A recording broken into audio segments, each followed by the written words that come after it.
আজকে আমাদের নির্ধারিত সূরা হচ্ছে দুইটা, একটা হলো সূরাতুল ফালাক, একটা হলো সূরাতুন নাস। আচ্ছা, এই সূরা দুটার নাম হচ্ছে কি? মুআউযিযাতাইন। কি বললাম? মুআউযিযাতাইন। তাআউয শব্দের অর্থ হচ্ছে আশ্রয় প্রার্থনা করা। তাআউয শব্দের অর্থ আশ্রয় প্রার্থনা করা। আউযু বিল্লাহি মিনাশ শাইতানির রাজিম, এটা হলো একটা তাআউয। আরও তাআউয আছে, যেমন আউযু বিল্লাহিস সামিউল আলিম মিনাশ শাইতানির রাজিম। আরও আছে যেমন আউযু বিল্লাহিস সামিউল আলিম মিনাশ শাইতানির রাজিম মিন নাফখিহি ওয়া নাফসিহি ওয়া হামজিহি। এরকম অনেকগুলো তাআউয আছে। আমরা কিন্তু কমন যেটা সবাই পরিচিত কোনটা? আউযু বিল্লাহি মিনাশ শাইতানির রাজিম। এখন মুআউযিযাতাইন মানে আশ্রয় প্রার্থনার দুইটা সূরা। আশ্রয় প্রার্থনার দুইটা সূরা। একটু ভালো করে এই অংশটুকু বুঝতে হবে, এটাই মূল অংশ আর কি আমাদের আলোচনার। মুআউযিযাতাইন অর্থ হচ্ছে আশ্রয় প্রার্থনার দুইটা সূরা। তো এই দুইটা সূরা এমন সূরা যেটা তাওরাত, জাবুর, ইনজিল কোনো কিতাবে এরকম সূরা নাই।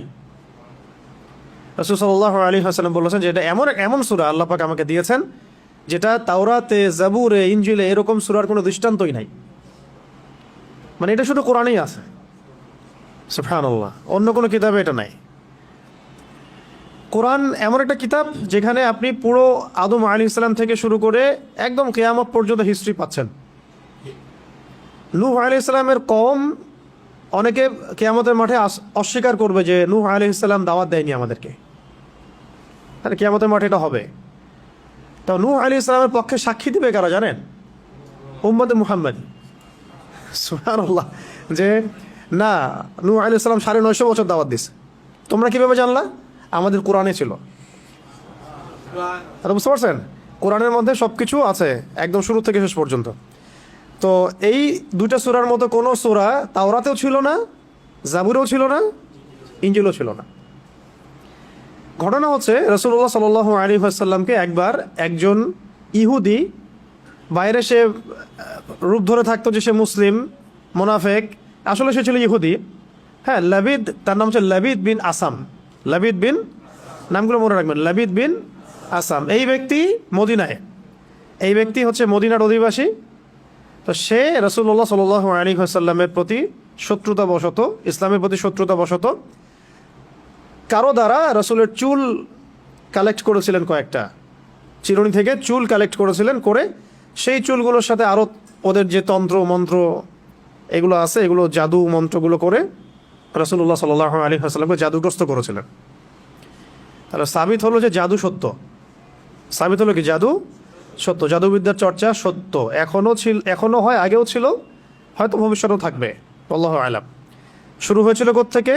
সুলাইমান আলাইহিস সালামের যুগ থেকে। কার যুগ থেকে? মনে আছে সূরা বাকারা আয়াত আছে না? ওয়াত্তাবিউ মা তাতলু শায়াতিন আলা মুলকি সুলাইমান ওয়ামা কাফারা সুলাইমান ওয়ালাকিন্না শায়াতিন কাফারু ইউআল্লিমুনা আন-নাস আস-সিহর। সুলাইমান আলাইহিস সালামের সময় ওই যে মানুষকে ফিতনায় ফেলা হয়েছে, পরীক্ষায় ফেলা হয়েছে হারুত আর মারুত ফেরেশতাদের মধ্য দিয়ে, ওই সময় থেকে জাদুবিদ্যার চর্চা শুরু হয়েছে মানুষের মধ্যে। এবং এই জাদুর উদ্দেশ্য ছিল তারা স্বামী এবং স্ত্রীর মাঝখানে বিচ্ছেদ সৃষ্টি করতে চাইতো। স্বামী স্ত্রীর মাঝখানে বিচ্ছেদ সৃষ্টি করতে চাইতো আর কি। এটা ছিল প্রথম জাদু। এবং এগুলোর আরও অনেকগুলো ভেরিয়েন্ট আছে আর কি, অনেক রকম ব্ল্যাক ম্যাজিক আছে। তো এটা নিয়ে আমি একটু পরে কথা বলছি, আগে সামারিটা বলি, শানানজনটা বলে নিই। এই লাবিদ বিন আসাম, সেও ছিল ওই জাদুবিদ্যা চর্চাকারীদের একজন। তার সাথে আরও অনুসারীও ছিল। তারা মিলে রাসূল সাল্লাল্লাহু আলাইহি ওয়াসাল্লামের চুল মোবারক কোনোভাবে সংগ্রহ করে সেখানে তাদের তন্ত্রমন্ত্রগুলো দিয়ে 11টা গিট দিয়েছিল। কয়টা? 11টা গিট দিয়েছিল। এবং সেই 11টা গিট দিয়ে তার একটা কুয়ার নিচে, মদিনার একটা কুয়ার নিচে, এই একটা খেজুর গাছের ডাল আর অনেক কিছু পেঁচিয়ে, হাড়টার অনেক কিছু পেঁচিয়ে একদম কুয়ার পানির নিচে রেখে তার উপর পাথর চাপা দিয়ে রেখেছে। এতে করে রাসূল সাল্লাল্লাহু আলাইহি ওয়াসাল্লাম কিছুটা অসুস্থ হয়ে গিয়েছিলেন। এবং অসুস্থতাটা এমন ছিল যে তিনি কিছু কিছু বিষয়ে মানে ভুলে যাচ্ছিলেন। যেমন কোনো স্ত্রীর কাছে গিয়েছেন কিন্তু মনে হচ্ছেন যে স্ত্রীর কাছে আমি যাই নাই, আবার কোনো স্ত্রীর কাছে যান নাই কিন্তু মনে হচ্ছে তার কাছে আমি গিয়েছি। এরকম একটু সমস্যা হচ্ছিল আর কি। এবং কিতাবে আসছে যে এই সমস্যাটা 40 দিনের মতো ছিল, আর কোনো কিতাবে আসছে 6 মাসের মতো ছিল। 40 দিন বা 6 মাসের মতো এরকম অসুস্থতাটা ছিল। তো এগুলো থেকে প্রমাণ হচ্ছে যে জাদুবিদ্যা সত্য, এগুলো চর্চা সত্য, এবং এগুলোর প্রভাব মানুষের উপর বিস্তার করতে পারে, ঘটতে পারে। এমনকি আমাদের নবী সাল্লাল্লাহু আলাইহি ওয়াসাল্লামকেও জাদুগ্রস্ত করা হয়েছে। তো এরপরে একদিন রাতে নবী সাল্লাল্লাহু আলাইহি ওয়াসাল্লাম শুয়ে আছেন এবং আল্লাহ রাব্বুল আলামিন তাকে স্বপ্ন দেখাচ্ছেন। এটা হচ্ছে ওহী, নবীদের স্বপ্ন কি? ওহী। স্বপ্নে তিনি দেখছেন যে তিনি শুয়ে আছেন এবং দুইজন ফেরেশতা, তার মাথার কাছে একজন, পায়ের কাছে একজন, এসে দুইজন ফেরেশতা একে অপরের সাথে কথোপকথন করছেন। একজন বলছেন যে রাসূলুল্লাহর কি হয়েছে, আরেকজন অ্যান্সার দিচ্ছেন সাল্লাল্লাহু আলাইহি ওয়াসাল্লাম যে তাকে জাদু করা হয়েছে। আরেকজন বলছেন কে জাদু করেছে, আরেকজন অ্যান্সার করছেন লাবিদ বিন আসা, কি দিয়ে জাদু করেছে। উত্তর দিচ্ছেন যে চুল দিয়ে। কোথায় আছে জাদুর উপকরণ? আরেকজন অ্যান্সার দিচ্ছেন অমুক কুয়ার নিচে। কুয়ার নামটা আমি আজকে ঘাটতে ঘাটতে পেয়েছিলাম, কুয়ার নামটা বলে দিই। হ্যাঁ, কুয়ার নামটা হচ্ছে জারওয়ান নামক কুয়া। কি নাম? জারওয়ান। এটা মদিনায় আছে, এটা একটা গোত্রের মধ্যে আছে। গোত্রটার নামটাও জানা দরকার। এগুলো আমি একটু ঘাটাঘাটি করছিলাম যে গোত্রের নামটা কি, কোন গোত্র এই কাজটা করেছিল। বনু জোরাইক গোত্র। এখানে ইহুদিদের অনেকগুলো গোত্র ছিল, বনু কোরাইজা, বনু কাইনুকা, বনু নাজির, এরকম অনেকগুলো গোত্র ছিল না? বনু জোরাইক একটা গোত্র ছিল, বনু জোরাইক। এই বনু জোরাইক গোত্রের এই লাবিদ বিন আসাম, সে এই জাদু করেছিল। জাদুর উপকরণ রেখেছিল ওই জারওয়ান নামক কূপের নিচে। এখন নবী সাল্লাল্লাহু আলাইহি ওয়াসাল্লাম সকালবেলা উঠলেন, উঠে আলী রাদিয়াল্লাহু আনহুকে বললেন। খেয়াল করে দেখবেন যে মানে বড় বড় মিশনগুলোতে আলী রাদিয়াল্লাহু আনহুকে পাঠানো হয় আর কি। খেয়াল করছেন? খায়বারে ইহুদিদের এগেনস্টে যাও, তরবাল পতাকা তোমার হাতে। তারপরে এখানেও আলী রাদিয়াল্লাহু আনহু বদরে, সম্মুখ সমরে বদরে তিনজন আলী তুমি যাও, মনে আছে? হিজরতের সময় আলী তুমি থাকো আমার বিছানায় শও। আবার ওই একবার যে খবর পাচার হয়ে গেল হুদাইবিয়া সন্ধির পরে, মক্কা বিজয়ের আগে আক্রমণের সময়, আর ওই যে একটা মহিলা তার কাপড়ের ভিতরে তথ্য নিয়ে চলে গেল, মনে আছে? হাতের বিন আবি বালতা রাদিয়াল্লাহু আনহু চিঠি দিয়ে দিয়েছিলেন যে মক্কা আক্রমণ হতে পারে। তো এই মহিলাকে ধরার জন্য পাঠানো হয়েছিল আলী রাদিয়াল্লাহু আনহুকে। আবার খন্দকের যুদ্ধের সময় আমর বিন কি জানি নামটা, আমর তার সামনে আছে। আমর বড় একজন কাফের, তার সাথে 20 জন লড়াই করতে পারতো না এমন একজন ব্যক্তি ছিল। সে হুঙ্কার ছাড়ছিল খন্দকের যুদ্ধের সময়, কে আছো আমার সাথে ব্যাটল করবা, তখন আলী রাদিয়াল্লাহু আনহু। তো মাশাআল্লাহ, আমরা যেন তার মতো জিন্দেগি পাই, আমিন। তার মতো ইমান, আমল, আখলাক আল্লাহ পাক আমাদেরকে দান করেন, তার ছিটা ফোটা দান করেন, আমিন। এখন আলী রাদিয়াল্লাহু আনহুকে পাঠানো হচ্ছে, যাও ওই কুয়ার মধ্যে নিচে এই উপকরণ আছে, নিয়ে আসো। তিনি নিয়ে আসলেন। নিয়ে আসার পরে এই সূরা দুটো নাজিল হতে থাকলো। তখন জিবরাইল আলাইহিস সালাম সূরা ফালাক এবং নাস নিয়ে আসলেন আল্লাহর পক্ষ থেকে, নাজিল হলো এবং একটা একটা করে আয়াত তেলাওয়াত করা হচ্ছিল এবং একটা একটা করে গিট খুলে যাচ্ছিল। এরপরে নবী সাল্লাল্লাহু আলাইহি ওয়াসাল্লাম পরিপূর্ণ সুস্থ বোধ করলেন। এরপরে বলা হচ্ছিল যে তাকে শাস্তি দেওয়া হোক, তাকে মৃত্যুদণ্ড দিয়ে শাস্তি দেই। নবী সাল্লাল্লাহু আলাইহি ওয়াসাল্লাম তাকে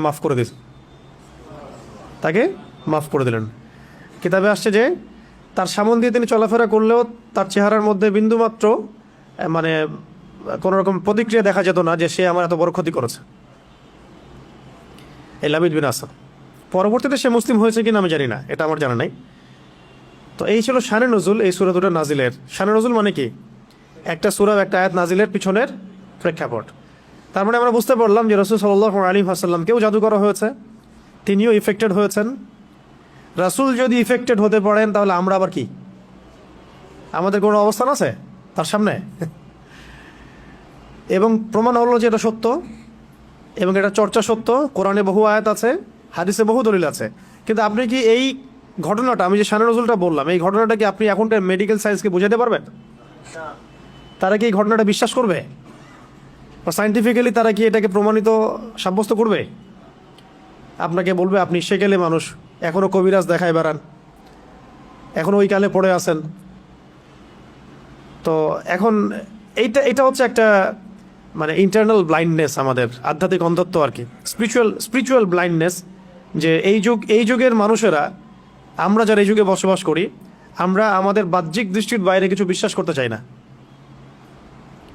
তাই না? বাহ্যিক দৃষ্টির বাইরে আমরা কিছু বিশ্বাস করতে চাই না। আপনি মেডিকেল সায়েন্সের কাউকে এটা মনে হয় না বোঝাইতে পারবেন জাদু বলেও কিছু আছে। আপনি দেখবেন সব টেস্ট করেছেন আপনি, আপনার সুগার টেস্ট করেছেন, মানে ব্লাডের যত টেস্ট আছে করেছেন, আপনি ইসিজি করছেন, যা আছে ইটিটি করছেন, সব করছেন, কোনো রোগ ধরা পড়ে না, কিন্তু আপনি অসুস্থ। এমন বহু মানুষ সমাজে আছে, এখনও আছে। মেয়েদের মধ্যে অনেকে আছে, ছেলেদের মধ্যে অনেকে আছে। ঠিক আছে, পরে আমি কিছু বলছি যে কি কি এটার প্রতিকার হতে পারে এবং কি কি কাজ করলে এগুলোতে ইফেক্টেড হয় মানুষ আর কি, এবং কোন কোন কাজগুলো করলে আমরা বেঁচে থাকতে পারবো ইনশাআল্লাহ। তো আগে এটা বলে নেই যে এইগুলো কিন্তু আমাদের সমাজে ছড়িয়ে আছে দিন দিন, এবং আগের চাইতে এটার পরিমাণ কিন্তু অনেক বেশি। কিন্তু এগুলো আপনি কিন্তু মেডিকেল সায়েন্স দিয়ে এগুলো সমাধান করতে পারবেন না। সর্বোচ্চ আপনাকে তারা 3টার জায়গায় 4টা প্রশ্ন করলে আপনাকে একটা অ্যান্টি ডিপ্রেশন ওষুধ দিয়ে দিবে, খান আর ঘুমান। আপনি বেশি কথা বলতেছেন মানে আপনার সাইকোলজিক্যাল কোনো সমস্যা আছে, আপনি রিল্যাক্স করেন, রেস্ট করেন, ঘুমান। এগুলো যে সবাই মোটামুটি ফেস করে, আর যারা একটু ভালো অবস্থানে যায় তাদেরকে এগুলো বেশি ফেস করতে হয়। এটা গেলো শুধু সেহেরের কথা। এর সাথে আছে আইন, মানে মানুষের চোখ লাগা, এবং হাসাদ এবং হিংসা। 3টা শব্দ বললাম, সেহের, আইন, হাসাদ। সেহের, আইন, হাসাদ। সেহের তো সেহের বুঝলেন, জাদু। আইন মানে মানুষের বদনজর। হ্যাঁ, এই যে অপলক দৃষ্টিতে তাকায় থাকেন, এটাতেও ক্ষতি আছে, এটাতেও ক্ষতি থাকতে পারে। ফেসবুকে, অনলাইনে, ছবিতে, ভিডিওতে মানুষের তো ভাইরাল হওয়ার ধান্দা বেশি আর কি। এর মধ্যে যে কত ক্ষতি আছে এটা তো আমরা বুঝতে পারি না। আর এই ক্ষতিগুলো মোকাবেলা করার জন্য যে ইমান, আমল আর যে লাইফস্টাইল, যে তাস্কিয়া এগুলো দরকার হয়, সেগুলো আমরা আবার হাসিল করতে চাই না, কিন্তু আমরা চাই যে আমরা ভাইরাল হয়ে যাই। হ্যাঁ, মানুষ শো অফ করতে চায়, দেখাতে চায়, বডি দেখায়, জিম করে আসলাম, এইটা দেখায়, ওইটা দেখায়, নিজের ফ্যামিলিকে দেখায়, আমি খুব সুখে আছি, আমি খুব ভালো আছি। এই যে শো অফ করতে করতে দেখা যায় ওইগুলো আস্তে আস্তে চলে গেছে জীবন থেকে। এগুলো কিন্তু কোনো সাইন্টিফিক কারণে হয় না, সেহের, আইন, হাসাদের কারণে হয়। সেহের, আইন, হাসাদের কারণে হয়। তো আগে আমরা সূরাটাকে শিখি, তারপরে আমি এই বিষয়গুলোর সলিউশনগুলোও বলবো ইনশাআল্লাহ শেষে। এখন এবার নবী সাল্লাল্লাহু আলাইহি ওয়াসাল্লাম তাকেও ক্ষমা করে দিলেন, এবং তখন সাহাবীদেরকে তিনি বললেন যে আজকে রাতে আমার উপরে এমন 2টা সূরা নাজিল হয়েছে, এই সূরা 2টা তাওরাত, জাবুর, ইনজিল কোথাও নাই এরকম সূরা, মিসাল নাই। তারপরে আরেকজন সাহাবী বলেছেন ঝড় হচ্ছিল একদিন, ঝড়ের মধ্যে আমরা নবী সাল্লাল্লাহু আলাইহি ওয়াসাল্লামকে হারাই ফেললাম, তিনি কোথায়? তো তারা একটু শঙ্কিত বোধ করলেন, আমাদের নবীজি কোথায় চলে গেলেন। একটু পরে তিনি এসে বললেন যে আমার কাছে এমন 2টা সূরা আল্লাহ রাব্বুল আলামিন নাজিল করেছেন যে এই সূরা 2টা যদি কেউ পাঠ করে, মানে সকাল সন্ধ্যায় নিয়মিত পাঠ করে, ইনশাআল্লাহ তাকে আল্লাহ পাক সব ধরনের ক্ষতি থেকে হেফাজত করবেন। কামা ক্বালা আলাইহিস সালাম। এরকম কাছাকাছি একটা অর্থ আছে। আর নবী সাল্লাল্লাহু আলাইহি ওয়াসাল্লাম নিজের আমল ছিল এরকম যে তিনি এই সূরা 2টার সাথে সূরা ইখলাসকে অ্যাড করে, এই সূরা 2টার সাথে সূরা ইখলাসকে অ্যাড করে, সূরা ইখলাস নিয়ে আমরা আলাদা দার্স করবো ইনশাআল্লাহ। ওইটা আলাদা প্রসঙ্গ, তো এটা আলাদা প্রসঙ্গ, এই জন্য আমি আজকে নিয়ে আসিনি সূরা ইখলাসকে। তো সূরা ফালাক, নাস এবং ইখলাস এই 3টাকে একসাথে তিনি রাতের বেলা পড়তেন ঘুমানোর সময়। প্রথমে পড়তেন সূরা ইখলাস একবার, আবার বিসমিল্লাহ সহ সূরা ফালাক একবার, আবার বিসমিল্লাহ সহ সূরা নাস একবার। হাত 2টা একত্রিত করে ফু দিয়ে মাথা থেকে নিয়ে পুরো সারা গা তিনি মাসাহ করতেন। এই কাজটা তিনি 3বার করতেন। এই কাজটা কয়বার করতেন? 3বার করতেন। এছাড়াও তিনি পড়তেন সূরা আয়াতুল কুরসি পড়তেন, ওই তাসবিহে ফাতিমি তাসবিহ আমরা যেটা বলি, 33 বার সুবহানাল্লাহ, 33 বার আলহামদুলিল্লাহ, 34 বার আল্লাহু আকবার। সূরা মুলক পড়ার কথা এসেছে, এবং সূরা বাকারার শেষের আয়াতগুলো, সূরা আল ইমরানের শেষের আয়াতগুলো, এগুলো রাতের বেলার আমল। তো এগুলো নবী সাল্লাল্লাহু আলাইহি ওয়াসাল্লামের নিয়মিত আমল ছিল। এছাড়াও প্রত্যেক দিন সকালে, মানে বাদ ফজর, এবং সন্ধ্যায় বাদ মাগরিব, অনেকে বাদ আসরও বলেন, দুটোই ঠিক আছে, বাদ ফজর বা বাদ আসর বা বাদ মাগরিব, আপনার সুবিধা অনুযায়ী 3বার করে সূরা ফালাক, সূরা নাস, সূরা ইখলাস। আগে সূরা ইখলাস, তারপর সূরা ফালাক, তারপরে নাস। এভাবে 3বার করে পড়লে ইনশাআল্লাহ তাআলা, ইনশাআল্লাহু আযজা ওয়া জাল, ওই ব্যক্তিকে এই ধরনের কোনো সেহের, কোনো আইন, কোনো হাসাদ, কোনো ক্ষতি করতে পারবেন ইনশাআল্লাহ। একটা প্রশ্ন আসতে পারেন আপনাদের মধ্যে যে আল্লাহ নবী সাল্লাল্লাহু আলাইহি ওয়াসাল্লামকে কেন জাদু করা হলো? এটা অন্য সাহাবীর ক্ষেত্রে না কেন, স্বয়ং নবীকে কেন? কারণ ইহুদিরা নবীদেরকে হত্যা করা জাতি, ইহুদিরা নবীদেরকে হত্যা করার জাতি। এর আগে নবী সাল্লাল্লাহু আলাইহি ওয়াসাল্লামকে হত্যার অন্য চেষ্টা করা হয়েছে, তাকে তো মোটামুটি 15-16 বার হত্যার চেষ্টা করা হয়েছে। তার মধ্যে একবার বনু এই নাজির তাকে উপর থেকে পাথর ফেলে হত্যা করার চেষ্টা করেছিল। তারপরে খায়বারের সময় তাকে ওই বকরির রানের সাথে বিষ মিশিয়ে হত্যা করার চেষ্টা করা হয়েছে। বকরির রানের সামনের অংশের সাথে বিষ মিশিয়ে খেতে দেওয়া হয়েছিল। কোনো অবস্থায় যখন কোনো কাজ হচ্ছিল না, তখনই তারা এই অস্ত্র বেছে নেয়, দূর থেকে জাদু করা, হ্যাঁ, তন্ত্রমন্ত্র দিয়ে জাদু করা, যাতে সাপও মরে লাঠিও না ভাঙে। অনেকটা এমন বিষয় যে আপনার শত্রুকে আপনি চিনতেও পারবেন না, কিন্তু আপনি ক্ষতিগ্রস্ত হচ্ছেন।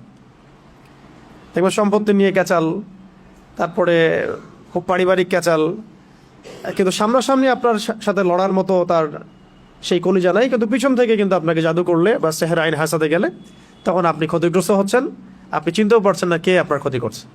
এটা তো অদৃশ্যের জগৎ, আপনি দেখতে পাচ্ছেন না। ঠিক আছে, এখানে প্রাসঙ্গিক একটা কথা বলে দিই, যারা এই কাজগুলো করে তারা একটা পরম্পরা মেনটেন করে এই কাজগুলো করে। কারণ ইবলিসের হায়াত অনেক লম্বা, সে পৃথিবীর ইতিহাস জানে কখন কোথায় কি হয়েছে। সে ভবিষ্যৎ হয়তো জানে না, অতীত সে জানে যে কখন কোথায় কি হয়েছে। ইবলিসের বহু অনুসারী আছে এবং এগুলো সবাই জিন, এগুলো সবাই কি জিন। আমাদের একজন স্কলারকে দেখলাম সেদিন, শোনেন এটা আবার অন্যভাবে নিয়েন না কথাটা, আমাদের একজন স্কলারকে আমরা দেখলাম যে উনি কোনো একটা বয়ানে বলছেন, আমি নাম মেনশন করছি না, যে আমি যে বয়ান করছি আমার বয়ানের মধ্যে অনেক জিন শ্রোতাও আছে, উনি বললেন এক জায়গায়। তো দেখলাম অনলাইনে খুব ট্রল করলো তাকে নিয়ে কয়েকজন, এই দেখো কি বলতেছে, উদ্ভট কথা। কিন্তু তিনি যা বলেছেন এটা সত্য হতেই পারে।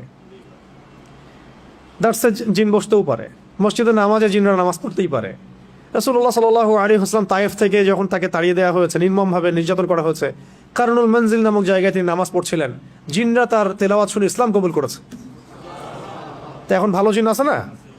ভালো জিনও আছে, অনেক জিন আছে আপনাকে মহব্বত করতে পারে। কি ভাই, অনেক জিন আছে আপনাকে মহব্বতও করতে পারে। মহব্বত মানে ওই অর্থে না, ভালো অর্থেই। তারা তাদের মধ্যে, তারা তো উম্মতে মুহাম্মাদের অংশ, এবং এই কোরআন এই শরিয়া তাদের জন্যও নাকি, এই কোরআন তাদের জন্য না। তো তাদের মধ্যে যেমন ভালো জিনও আছে, ঠিক তেমনি খারাপ জিনও আছে, খারাপদের সংখ্যাই বেশি। এবং এই খারাপ জিনগুলো ওই সিলসিলা মেনটেন করে জাদুবিদ্যা, যত তন্ত্র মন্ত্র এবং যা উপকরণ এগুলো প্রোভাইড করে এমন কিছু মানুষের কাছে, যে মানুষগুলো জাদুবিদ্যার চর্চা করে। তাই মনে রাখবেন, জাদু কখনো জিনের সাহায্য ছাড়া করা সম্ভব না।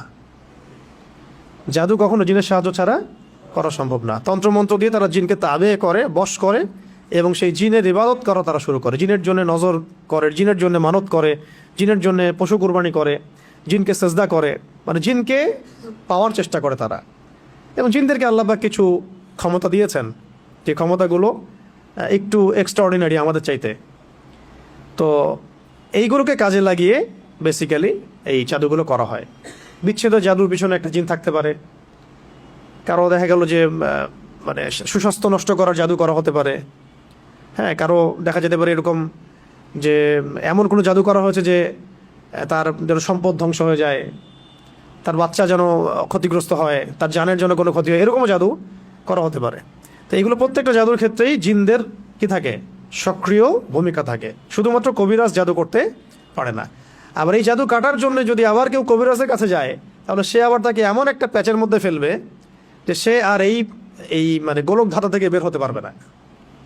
তখন একজিনকে তারা আরেকজনকে তারা দমানোর চেষ্টা করে, একজনকে তারা জিনকে থামানোর চেষ্টা করে। কিন্তু এই পুরো ফিতনাটাকে মোকাবেলা করতে পারে শুধুমাত্র কোরআনের আয়াত এবং রাসূল সাল্লাল্লাহু আলাইহি ওয়াসাল্লামের শেখানো আমল এবং রুকিয়া এবং সহিহ মাসনুন তরিকাগুলো। বাকি তরিকাগুলোতে গেলেই সে শিরকে লিপ্ত হয়ে যেতে পারে, বেদাতে লিপ্ত হতে পারে, কুফরিতে লিপ্ত হতে পারে, অথবা হারামে তো লিপ্ত হবেই নিশ্চিত, এবং আল্লাহর সাথে শিরক হয়ে যেতে পারে। তাই এটা একটা রোগের মতো। এটা কি একটা রোগের মতো। রোগ হলে যেমন আমরা মেডিসিন নেই, আল্লাহর কাছে দোয়া করি, শেফার চেষ্টা করি, ঠিক এইরকমই কেউ যদি সেহের আইন হাসাদে আক্রান্ত হয়ে যান, আল্লাহ না করুন, আল্লাহ পাক আমাকে আপনাদের সবাইকে হেফাজত করেন, সেক্ষেত্রে এই মাসনুন তরিকাগুলোর মধ্য দিয়ে যেতে হবে। ঠিক আছে ইনশাল্লাহ। তো এখন রাসূল সাল্লাল্লাহু আলাইহি ওয়াসাল্লাম তাকে ক্ষমা করলেন। খেয়াল করে দেখেন, ইহুদিরা রাসূল সাল্লাল্লাহু আলাইহি ওয়াসাল্লামকে পর্যন্ত হত্যার চেষ্টা করেছেন। আমি একটা সিরাত পড়ছিলাম, সিরাতে খতামুল আম্বিয়া, তো এটা পাতলা, এর সাথে একটা সিরাত আছে আমাদের এখানে, সেটা হলো সিরাত নবী রহমত। নবী রহমত বইটা সৈয়দ আবুল হাসান আলী নদভী রহমতুল্লাহ আলাইহি লেখা। পিছনের দিকে আপনি দেখবেন রাসূল সাল্লাল্লাহু আলাইহি ওয়াসাল্লামের ইন্তেকালের সময় তিনি বলছিলেন যে আমার মনে হচ্ছে যে আমার এই যে মানে শরীরের যে আমরা বলি না ভেইন বা রগ, এইগুলো মনে হচ্ছে ছিন্ন ভিন্ন হয়ে যাচ্ছে। মানে মনে হচ্ছে আমাকে এমন বিষ প্রয়োগ করা হয়েছে আর কি, যে আমার রগগুলো ছিন্ন ভিন্ন হয়ে যাচ্ছে। এটা হচ্ছে ওই খায়বার যুদ্ধে নবী সাল্লাল্লাহু আলাইহি ওয়াসাল্লাম যখন জিতলেন, মানে জয়লাভ করলেন, তখন ওই ইহুদি মহিলা গোশতের মধ্যে বিষ মিশিয়ে দিয়েছিলেন নবীজিকে খেতে। একজন সাহাবী এটা কামড় দিয়ে গিলে ফেলেছিলেন, তিনি সেখানে ইন্তেকাল করেছেন, শহীদ হয়েছেন। আর নবী সাল্লাল্লাহু আলাইহি ওয়াসাল্লাম তিনি গিলে ফেলেননি, শুধু একটু একটা কামড় দিয়েছেন, তারপর ফেলে দিয়েছেন মুখ দিয়ে, যখন তিনি জানতে পেরেছেন এখানে বিষ মেশানো আছে। তার কাছে ওহী আসছিল। তো ওই যে বিষের একটা কামড়ের বিষের যে প্রভাব, এটা শেষে এটা রাইজ করেছিল আর কি। তো এটাও আপনি কিছু সিরাতের কিতাবে পাবেন যে নবী সাল্লাল্লাহু আলাইহি ওয়াসাল্লামকে বিষ প্রয়োগ করা হয়েছে, আর এরপরে তাকে এভাবে সেহের করা হয়েছে, জাদু করা হয়েছে। তাহলে এখানে একটা প্রশ্ন, একজন মানুষকে এত কষ্ট সহ্য করতে হচ্ছে কেন? মহামানবকে, একজন মহামানবকে যিনি আল্লাহ পাকের হাবিব, তাকে এত কষ্ট কেন সহ্য করতে হচ্ছে? কাদের জন্যে? কাদের জন্য তার এত কষ্ট? এইটা যদি আমরা উপলব্ধি করতে পারতাম, তাহলে এই সাতেমদের এগেনস্টে যে আমরা আইনের কথা বলছি, বিদ্রোহ মানে মিছিল মিটিং স্লোগানের কথা বলছি না, এগুলোর প্রয়োজন হতো না। রাষ্ট্র নিজে এগুলো খুঁজে খুঁজে বের করে রেখে দিত। যদি তারা বুঝতো যে নবী সাল্লাল্লাহু আলাইহি ওয়াসাল্লাম কে, তিনি কি করেছেন আমাদের জন্য, তার অবদান কি এই মানবতার মুক্তির দূত হিসেবে। এতটা নিমক হারাম মনে হয় উম্মাহ খুব কমই আছে আসলে বিশ্বের মধ্যে, আমরা যেটা করতেছি আর কি। আল্লাহ পাক মাফ করেন আমাদেরকে। কেন এত কষ্ট তাকে করতে হলো আমাদের জন্যে? তিনি তো মাকামে মাহমুদে যাবেন, জান্নাতুল ফিরদাউসুল আলায় যাবেন। তিনি আল্লাহর হাবিব, তার আগেও কোনো গুনাহ নাই, পরেও কোনো গুনাহ নাই। কিয়ামতের মাঠে কোনো নবী সুপারিশ করতে পারবেন না, তিনি সুপারিশ করবেন। কিয়ামতের মাঠে কোনো নবী সুপারিশ করতে পারবেন না। কিসের সুপারিশ জানেন? 50,000 বছর মানুষ দাঁড়ায় থাকবে, বিচার শুরু হচ্ছে না। আল্লাহ পাক এত নারাজ সেদিন, বিচারটা শুরু করার কথা কেউ বলতেই পারবেন আল্লাহকে। আল্লাহ বিচারটা অন্তত শুরু করেন। দাঁড়ায় থাকতে থাকতে আমাদের অবস্থা খারাপ, প্রত্যেক মানুষেরই অবস্থা হয়ে যাবে। মানে ইল্লা মাশাআল্লাহ। তখন প্রত্যেক নবী রিফিউজ করবেন, আমি পারবো না। আদম আলাইহিস সালাম বলবেন না আমি না, নূহের কাছে যাও। নূহ আলাইহিস সালাম বলবেন না আমি না, ইব্রাহিম আলাইহিস সালামের কাছে যাও। এভাবে একে একে করতে করতে রাসূল সাল্লাল্লাহু আলাইহি ওয়াসাল্লাম পর্যন্ত আসবেন যখন, তিনি বলবেন যে আমি সুপারিশ করবো ইনশাআল্লাহ, আজকের এই সুপারিশ আমার জন্যে। তাও মানুষ দেখবে যে রাসূল সাল্লাল্লাহু আলাইহি ওয়াসাল্লামকে সুপারিশ করানোর জন্যে বোরাক নিয়ে আসা হচ্ছে উপর থেকে, আসমান থেকে।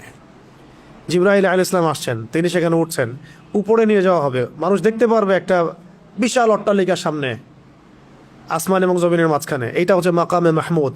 এখানে গিয়ে রাসূল সাল্লাল্লাহু আলাইহি ওয়াসাল্লাম সেজদায় পড়ে যাবেন। কত বছর সেজদায় চলে যাবে আল্লাহ ভালো জানেন। এবং তিনি তখন এমন কিছু তাসবিহ পড়বেন, এমন কিছু প্রশংসা করবেন, যেটা আজ পর্যন্ত কেউ আল্লাহ পাকের শানে করে নাই। আল্লাহ পাক তাকে সেটা শিখাই দিবেন, তখন ইনস্ট্যান্ট শিখাই দিবেন।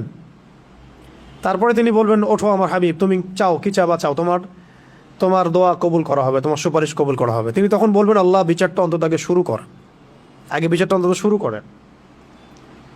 তো আমরা আসলে সত্যি কথা বলতে আমরা চিনতেই পারি নাই যে আমরা কার উম্মাহ। আফসোসের শেষ নাই, মানে বলতে থাকলে প্রসঙ্গ অন্যদিকে চলে যাচ্ছে। তো আফসোসের শেষ নাই। আপনি খেয়াল করে দেখবেন যে পিছনে লা ইলাহা ইল্লাল্লাহ মুহাম্মাদুর রাসূলুল্লাহ কালিমা লিখে মানুষ কালিমার সাথে কুফরি করতেছে। মন্ত্রণালয় খুলে বসে আছে পিছনে লা ইলাহা ইল্লাল্লাহ মুহাম্মাদুর রাসূলুল্লাহ, না লা ইলাহা ইল্লাল্লাহ সে মানে, না মুহাম্মাদুর রাসূলুল্লাহ মানে। কিন্তু লিখার কি দরকার আছে তাহলে? ওটা খুলেই ফেলে দেখ, তাহলে স্পষ্ট হবে যে তারা কাফের। এদিকে লেবেলও লাগাবে যে আমি মুসলিম, আর কাজও করবে কাফেরের মতো, যাতে ওলামা ইকরামদেরকে একটা দ্বিধার মধ্যে রাখা, যে আসলেই তারা মুসলিম না কাফের। ফতোয়া তো দিতে হবে একটা, তখন কাফের হলে তো এক ফতোয়া আসবে, মুসলিম হলেও তো এক ফতোয়া আসবে, তাই না? পিছনে লা ইলাহা ইল্লাল্লাহ, কোনো ইলাহ নাই আল্লাহ ছাড়া, মানে কোনো বিধানদাতা নাই আল্লাহ ছাড়া, কিন্তু আমরা আছি জমিনে, তাই না? বিষয়টা তো তাই। পিছনে লিখে রাখছে লা ইলাহা ইল্লাল্লাহ, কোনো ইলাহ নাই, কোনো উপাস্য নাই আল্লাহ ছাড়া। মন্ত্রণালয় সবগুলোতে ইলাহ আছে, আমরাই ইলাহ, বিধান আমরাই দিচ্ছি না, আউযুবিল্লাহি মিন যালিক। মুহাম্মাদুর রাসূলুল্লাহ মানে মুহাম্মদ সাল্লাল্লাহু আলাইহি ওয়াসাল্লাম ছাড়া কি নাই, কোনো রোল মডেল নাই আমাদের, এক কথায় কোনো রোল মডেল নাই। তিনি আমাদের একমাত্র রোল মডেল, আমাদের উসওয়াতুল হাসানা। কিন্তু জমিনে কাজ করতে গিয়ে প্রত্যেকটা ডিপার্টমেন্টে মুহাম্মদ সাল্লাল্লাহু আলাইহি ওয়াসাল্লামের তরিকাকে একদম জাদুঘরে রেখে দিয়ে নিজেদের সব মন গড়া বিধান রচনা করতেছে। কত বড় হঠকারিতা, চিন্তা করছেন? এই জন্য আমি বলি যে এটা অন্তত সরাই দেখ, করতে তো পারবে না, তো সরাই দেখ, ওটা লেখার দরকার কি ওখানে? অ্যাটলিস্ট স্পষ্ট হবে যে হ্যাঁ তারা কাফের অথবা তারা মুনাফিক, তখন বিধান সেইভাবে বর্তাবে, তখন ফতোয়াগুলো সুন্দর স্পষ্ট আসবে। মুনাফিকদের ব্যাপারে এই ফতোয়া, সাতেনদের ব্যাপারে এই ফতোয়া, কাফেরদের ব্যাপারে এই ফতোয়া। এদিকে ইসলামের লেভেলও রাখবে, এদিকে কাজও করবে কুফুরির তাগুদি সিস্টেমের, মানে আল্লাহর দুশ্মনদের দাসত্বও করবে, জায়নিস্টদের, আবার এদিকে বলবে আমি মুসলিম। এগুলা কি? তাহলে ধর্ম নিয়ে ব্যবসা, সবচেয়ে বড় ব্যবসা কারা করে? সবচেয়ে বড় ধর্ম ব্যবসা কারা করে? রাজনীতিবিদরাই করে সবচেয়ে বড় ধর্ম ব্যবসা। সবচেয়ে বড় ধর্মকেন্দ্রিক যে মানুষের সাইকোলজি নিয়ে খেলা, এটা সবচেয়ে বড় ব্যবসাটা করে পলিটিশিয়ানরাই। ধর্মকে তারা ভোট পাওয়ার মানদণ্ড হিসেবে গ্রহণ করছে। এটার মানে এই না যে ইসলামিক রাজনীতি করা যাবে না, এটা অন্য আলোচনা। কিন্তু এদিকে আপনি আল্লাহর কালিমাও রাখবেন, জমিনের মধ্যে আপনি আবার কুফরি আচরণও করবেন, এটা তো মানা যায় না। হয় একদিকে আসেন, কালিমা রাখলে কালিমার বিধান বাস্তবায়ন করেন, আর না রাখলে ঠিক আছে বলেন যে আমরা লা ইলাহা ইল্লাল্লাহ মানি না, ধর্মের সাথে আমাদের কোনো সম্পর্ক নাই, তখন আমরা বলবো তারা কাফের। ফতোয়া স্টেট, কাফেরদের সাথে যা হবে তাই ফতোয়া। তো এই বিষয়গুলো আমাদেরকে খুব খুব পীড়া দেয়। তো যাই হোক, অনেক বেশি হয়তো বলে ফেললাম, আল্লাহ মাফ করেন। এখন এই জায়গায় একটা বিষয় আমাদেরকে বুঝতে হবে, এই পয়েন্টটা ভালো করে বোঝেন। এখান থেকে আপনি মানে আগে থেকে প্রোটেক্টেড থাকতে হবে এই সমস্যাগুলো থেকে। সেহের আইন হাসাদের কথা বলছে, তারপরে আমি এই অনুবাদ করে সংক্ষিপ্ত তাফসীর করে শেষ করছি। সেহের আইন হাসান থেকে আপনি ট্যাবলেট খেয়ে আপনি বাঁচতে পারবেন না, ঠিক আছে? তো ট্যাবলেট খেয়ে, ইঞ্জেকশন নিয়ে এইভাবে আপনি বাঁচতে পারবেন না, যেহেতু এটা অদৃশ্যের বিষয়, তন্ত্রমন্ত্রের বিষয়, জিন দ্বারা করা হচ্ছে, যেটা আমরা দেখি না। একটা তো আমি দেখি বা আমি পরীক্ষা নিরীক্ষা করে বুঝতে পারছি যে আমার এখানে এই ভাইরাস ঢুকেছে, আমি ট্রিটমেন্ট করতে পারছি, কিন্তু আপনি এটা দেখতে পারবেন না। কিন্তু আপনি ইফেক্টেড হয়ে গেলে অসুস্থতা ফিল করবেন। তাই এটা সবচেয়ে বড় মানে সমাধান হচ্ছে আগে থেকে নিজেকে সুরক্ষিত রাখা। কিভাবে আগে থেকে আমরা নিজেকে সুরক্ষিত রাখতে পারি? এক নাম্বার, পয়েন্টগুলো খুব ভালো করে মনে রাখতে হবে। এক নাম্বার হচ্ছে দৈনন্দিন ফরজ ওয়াজিবকে ছাড়া যাবে না। অনেক দিনই বোন দেখা যায় বলে যে আমাদের এই সমস্যা হয়েছে, কিন্তু এদিকে সে পর্দা করে না। তো পর্দা না করলে আপনার তো সমস্যা হবেই, হইতেই পারে। যেখানে রাসূল সাল্লাল্লাহু আলাইহি ওয়াসাল্লামকে আল্লাহ রাব্বুল আলামিন এই পরীক্ষায় ফেলেছেন আমাদের জন্য, যাতে আমরা এই সূরাগুলো পেয়ে যাই। যদি সেদিন রাসূল সাল্লাল্লাহু আলাইহি ওয়াসাল্লাম এভাবে ইফেক্টেড না হতেন, তাহলে এই সূরাগুলো আমরা কোন মাধ্যমে পেতাম? তাই না? এই সূরা থাকবে কিয়ামত পর্যন্ত, যে কিয়ামত পর্যন্ত যত মানুষের এই সমস্যা হবে, এই সূরাই হচ্ছে সলিউশন। কত বড় হিকমা আল্লাহ পাকের! আল্লাহ পাক তার প্রিয় মানুষদেরকে কষ্ট দিয়ে আমাদের কত বড় উপকার করেছেন, তাই না? আল্লাহ রাব্বুল আলামিন তার প্রিয় বান্দাদের পরীক্ষা নেন বেশি, তাই না? আর আল্লাহ পাকের সবচেয়ে প্রিয় বান্দা কে? মুহাম্মদ সাল্লাল্লাহু আলাইহি ওয়াসাল্লাম। তাকে পরীক্ষা নেওয়া হয়েছে সবচেয়ে বেশি। কেন নেওয়া হয়েছে? আমাদের জন্যে, যাতে আমরা এগুলো পাই। তিনি তো জান্নাতুল ফিরদৌসে যাচ্ছেন। আপনারা তার সম্পর্কে হাদিসগুলো পড়তে থাকেন, দেখবেন নিজেকে আপনি আসলে মেলাতে পারবেন না যে আপনি আমি কোন সমাজে বাস করতেছে। কারোর মধ্যে কি সামান্য এই চেতনাবোধটুকু কাজ করতেছে না যে সে রাসূল সাল্লাল্লাহু আলাইহি ওয়াসাল্লামের উম্মাহ? এমন একটা অবস্থা হচ্ছে, দেখেন এটা নর্মালাইজ হয়ে যাচ্ছে দিন দিন, যে রাসূলকে তো গালি দেয়ই মানুষ, নাউযুবিল্লাহি মিন যালিক। দেখছেন খেয়াল করে? আগে একটা গালি দিলে তখন সবাই একসাথে প্রতিবাদ করত। আস্তে আস্তে আস্তে ব্যাপারটাকে নর্মালাইজ করা হয়ে গেল। ঠিক যেমন রিবা, সুদ প্রথম দিকে যখন চালু হয়েছে তখন মানুষ এটাকে খুব প্রতিবাদ করেছে আর কি। আস্তে আস্তে এমন নর্মাল হলো তো পুরো ওয়াজিব হয়ে গেছে এখন, নাউযুবিল্লাহি মিন যালিক। আপনারা দেখে নিয়েন, সিমিলারলি এখন এলজিবিটি নিয়ে যত কথা হচ্ছে, এগুলো এক পর্যায়ে আল্লাহ না করুক নর্মাল হয়ে যেতে পারে। হ্যাঁ, এখন তো অনেকেই প্রতিবাদ করছেন, সমাবেশ হচ্ছে, না এটা খারাপ, এটা খারাপ। আস্তে আস্তে দেখবেন মানুষের নর্মাল করে ফেলছে। সমকামিতা নিয়ে কথা হলো না মাঝখানে, প্রথম দিকে মারাত্মক প্রতিক্রিয়া দেখা গেল। এখন দেখেন কিন্তু সমকামিতার হার বেড়ে গেছে, বহুত বহুত বেড়ে গেছে। এটা নর্মাল হয়ে যাচ্ছে আস্তে আস্তে।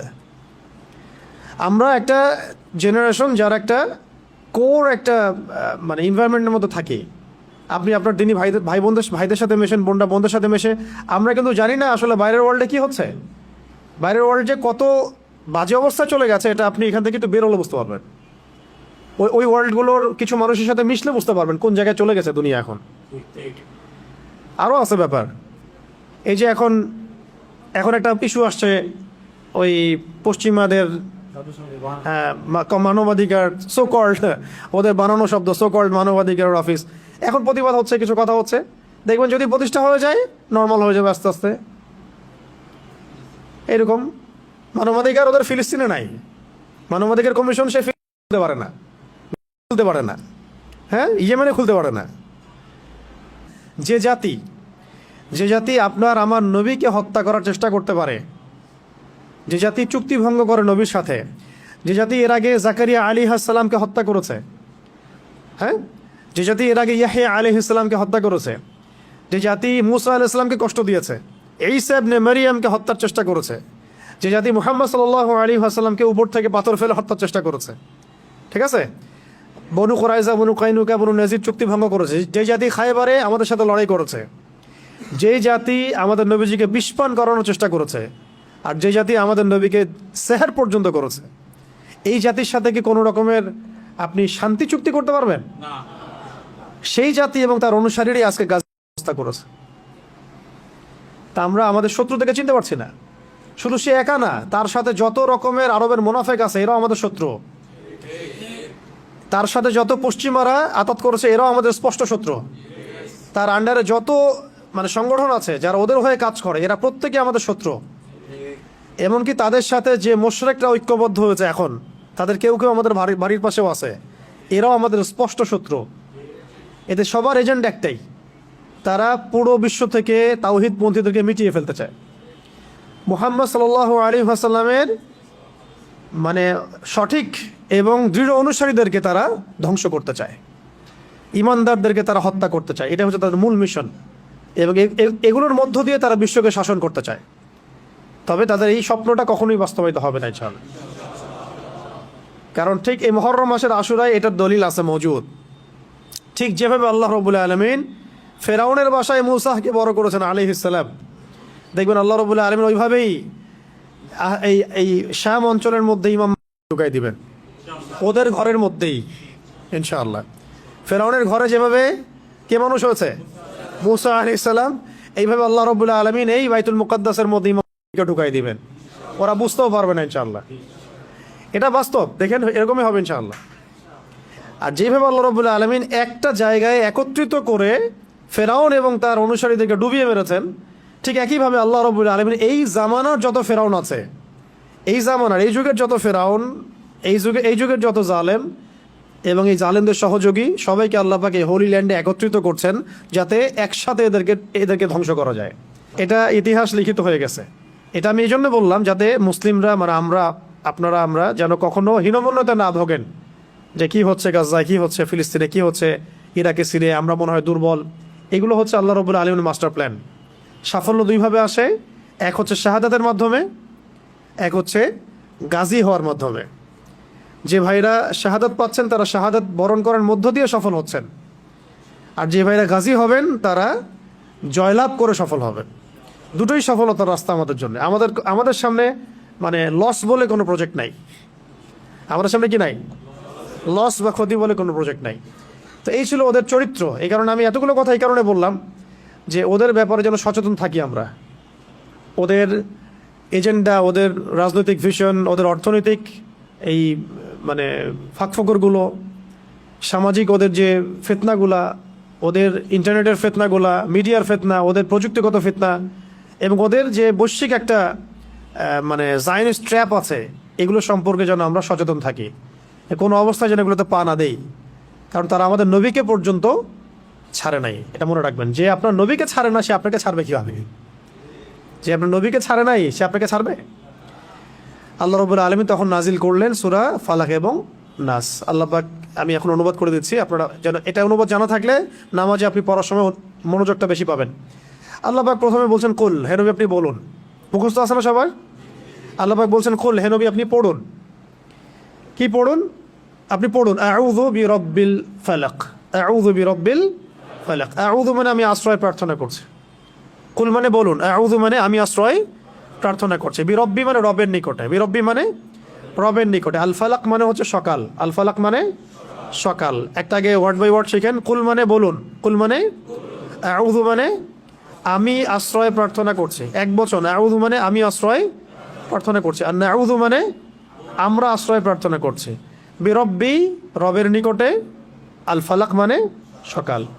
আপনি বলুন হে নবী আমি সকালের রবের নিকটে আশ্রয় প্রার্থনা করছি। সকালের রব কেন বলা হচ্ছে? সমস্ত অন্ধকার দূর করে দেয় কি?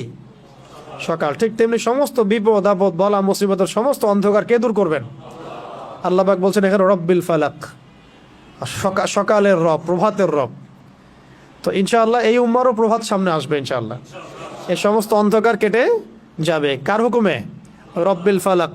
এই জন্য আমরা বলবো কুল আউযু বিরাব্বিল ফালাক, আমি সকালের রবের কাছে আশ্রয় প্রার্থনা করছি, প্রভাতের রবের নিকটে আশ্রয় প্রার্থনা করছি। কি থেকে? মিন শাররি মা খালাক। মিন মানে হতে বা থেকে, শার মানে হলো ক্ষতি, শার মানে ক্ষতি, মা মানে যা কিছু, মা মানে যত কিছু, আর খালাকা মানে তিনি সৃষ্টি করেছেন, খালাকা মানে তিনি সৃষ্টি করেছেন। তাহলে তিনি যত কিছু সৃষ্টি করেছেন সমস্ত সৃষ্টির ক্ষতি থেকে আমি আল্লাহর কাছে আশ্রয় প্রার্থনা করছি। মানে আল্লাহ মানে সকালের রবের কাছে আশ্রয় প্রার্থনা করছে। এই একটা সেন্টেন্সের মধ্যে সব পড়ে গেছে। আপনার সেহের, আপনার আইন, আপনার হাসাদ, হ্যাঁ, যত রকমের রোগ ব্যাধি, বিপদ আপদ, বালা মুসিবত সব পড়ে গেছে। এই জন্য একটা হাদিসে আসছে, কেউ যদি কোনো স্থানে অবতরণ করে, ধরেন আপনি এখানে বসে আছেন বা বাসায় গেলেন বা যে কোনো জায়গায় গেলেন এবং নেমেই বললেন বা ওখানে থাকতে থাকতে বললেন যে আউযু বিকালিমাতিল্লাহি তাম্মাতি মিন শাররি মা খালাক।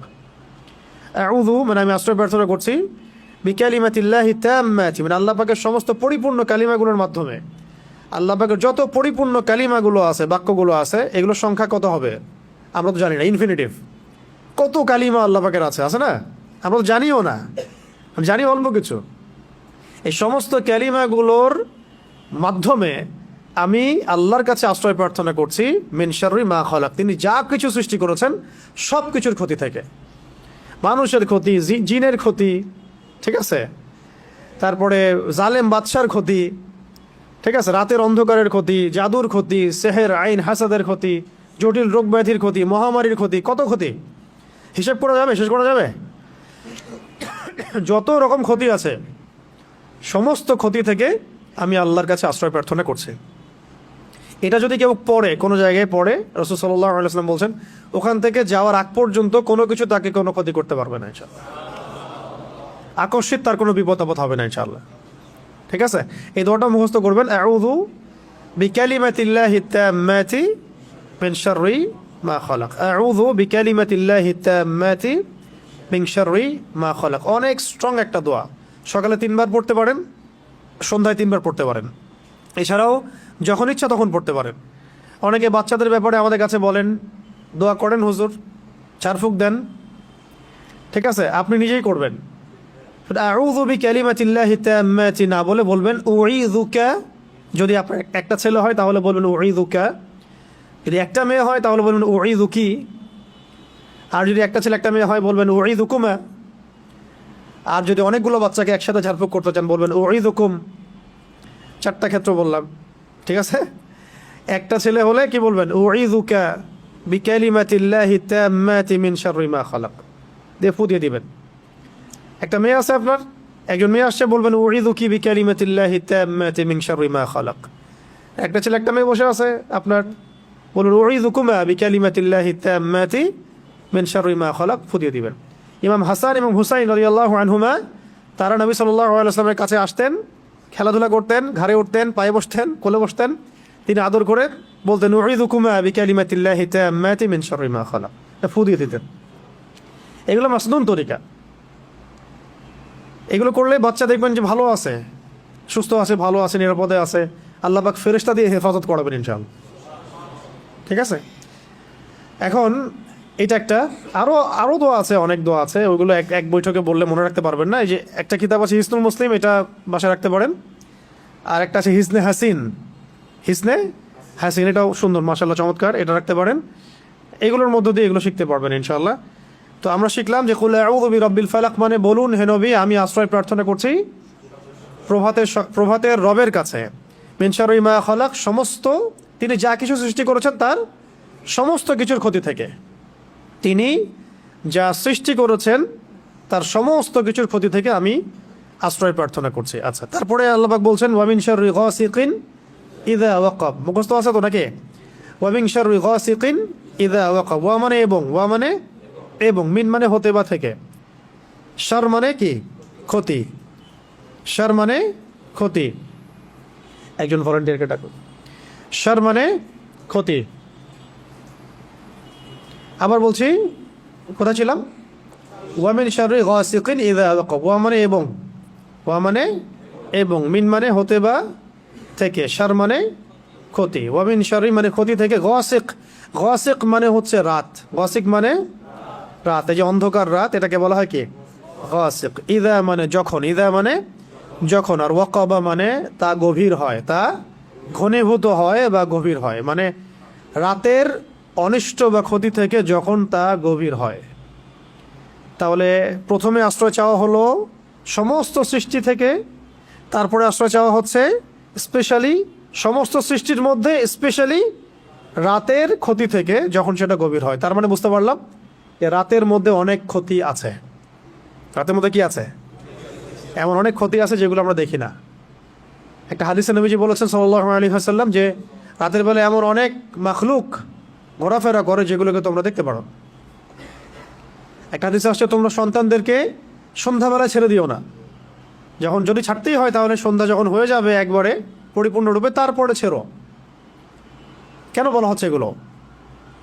আবার বলা হচ্ছে গভীর রাতে তোমরা এই একাকী এদিক ওদিকে যে আমরা যে ভবঘুরে হয়ে ঘোরাফেরা করি এগুলো করতে নিষেধ করা হচ্ছে হাদিসে। কারণ কি? কারণ রাতের বেলা এমন অনেক মাখলুক ঘোরাফেরা করে যেগুলোকে আমরা দেখতে পারি না। আমাদের দৃষ্টির সীমা তো খুব ছোট। সকালবেলা মোরগ ডাকে, খেয়াল করেছেন? কেন ডাকে জানেন? সে ফেরেশতা দেখতে পারে।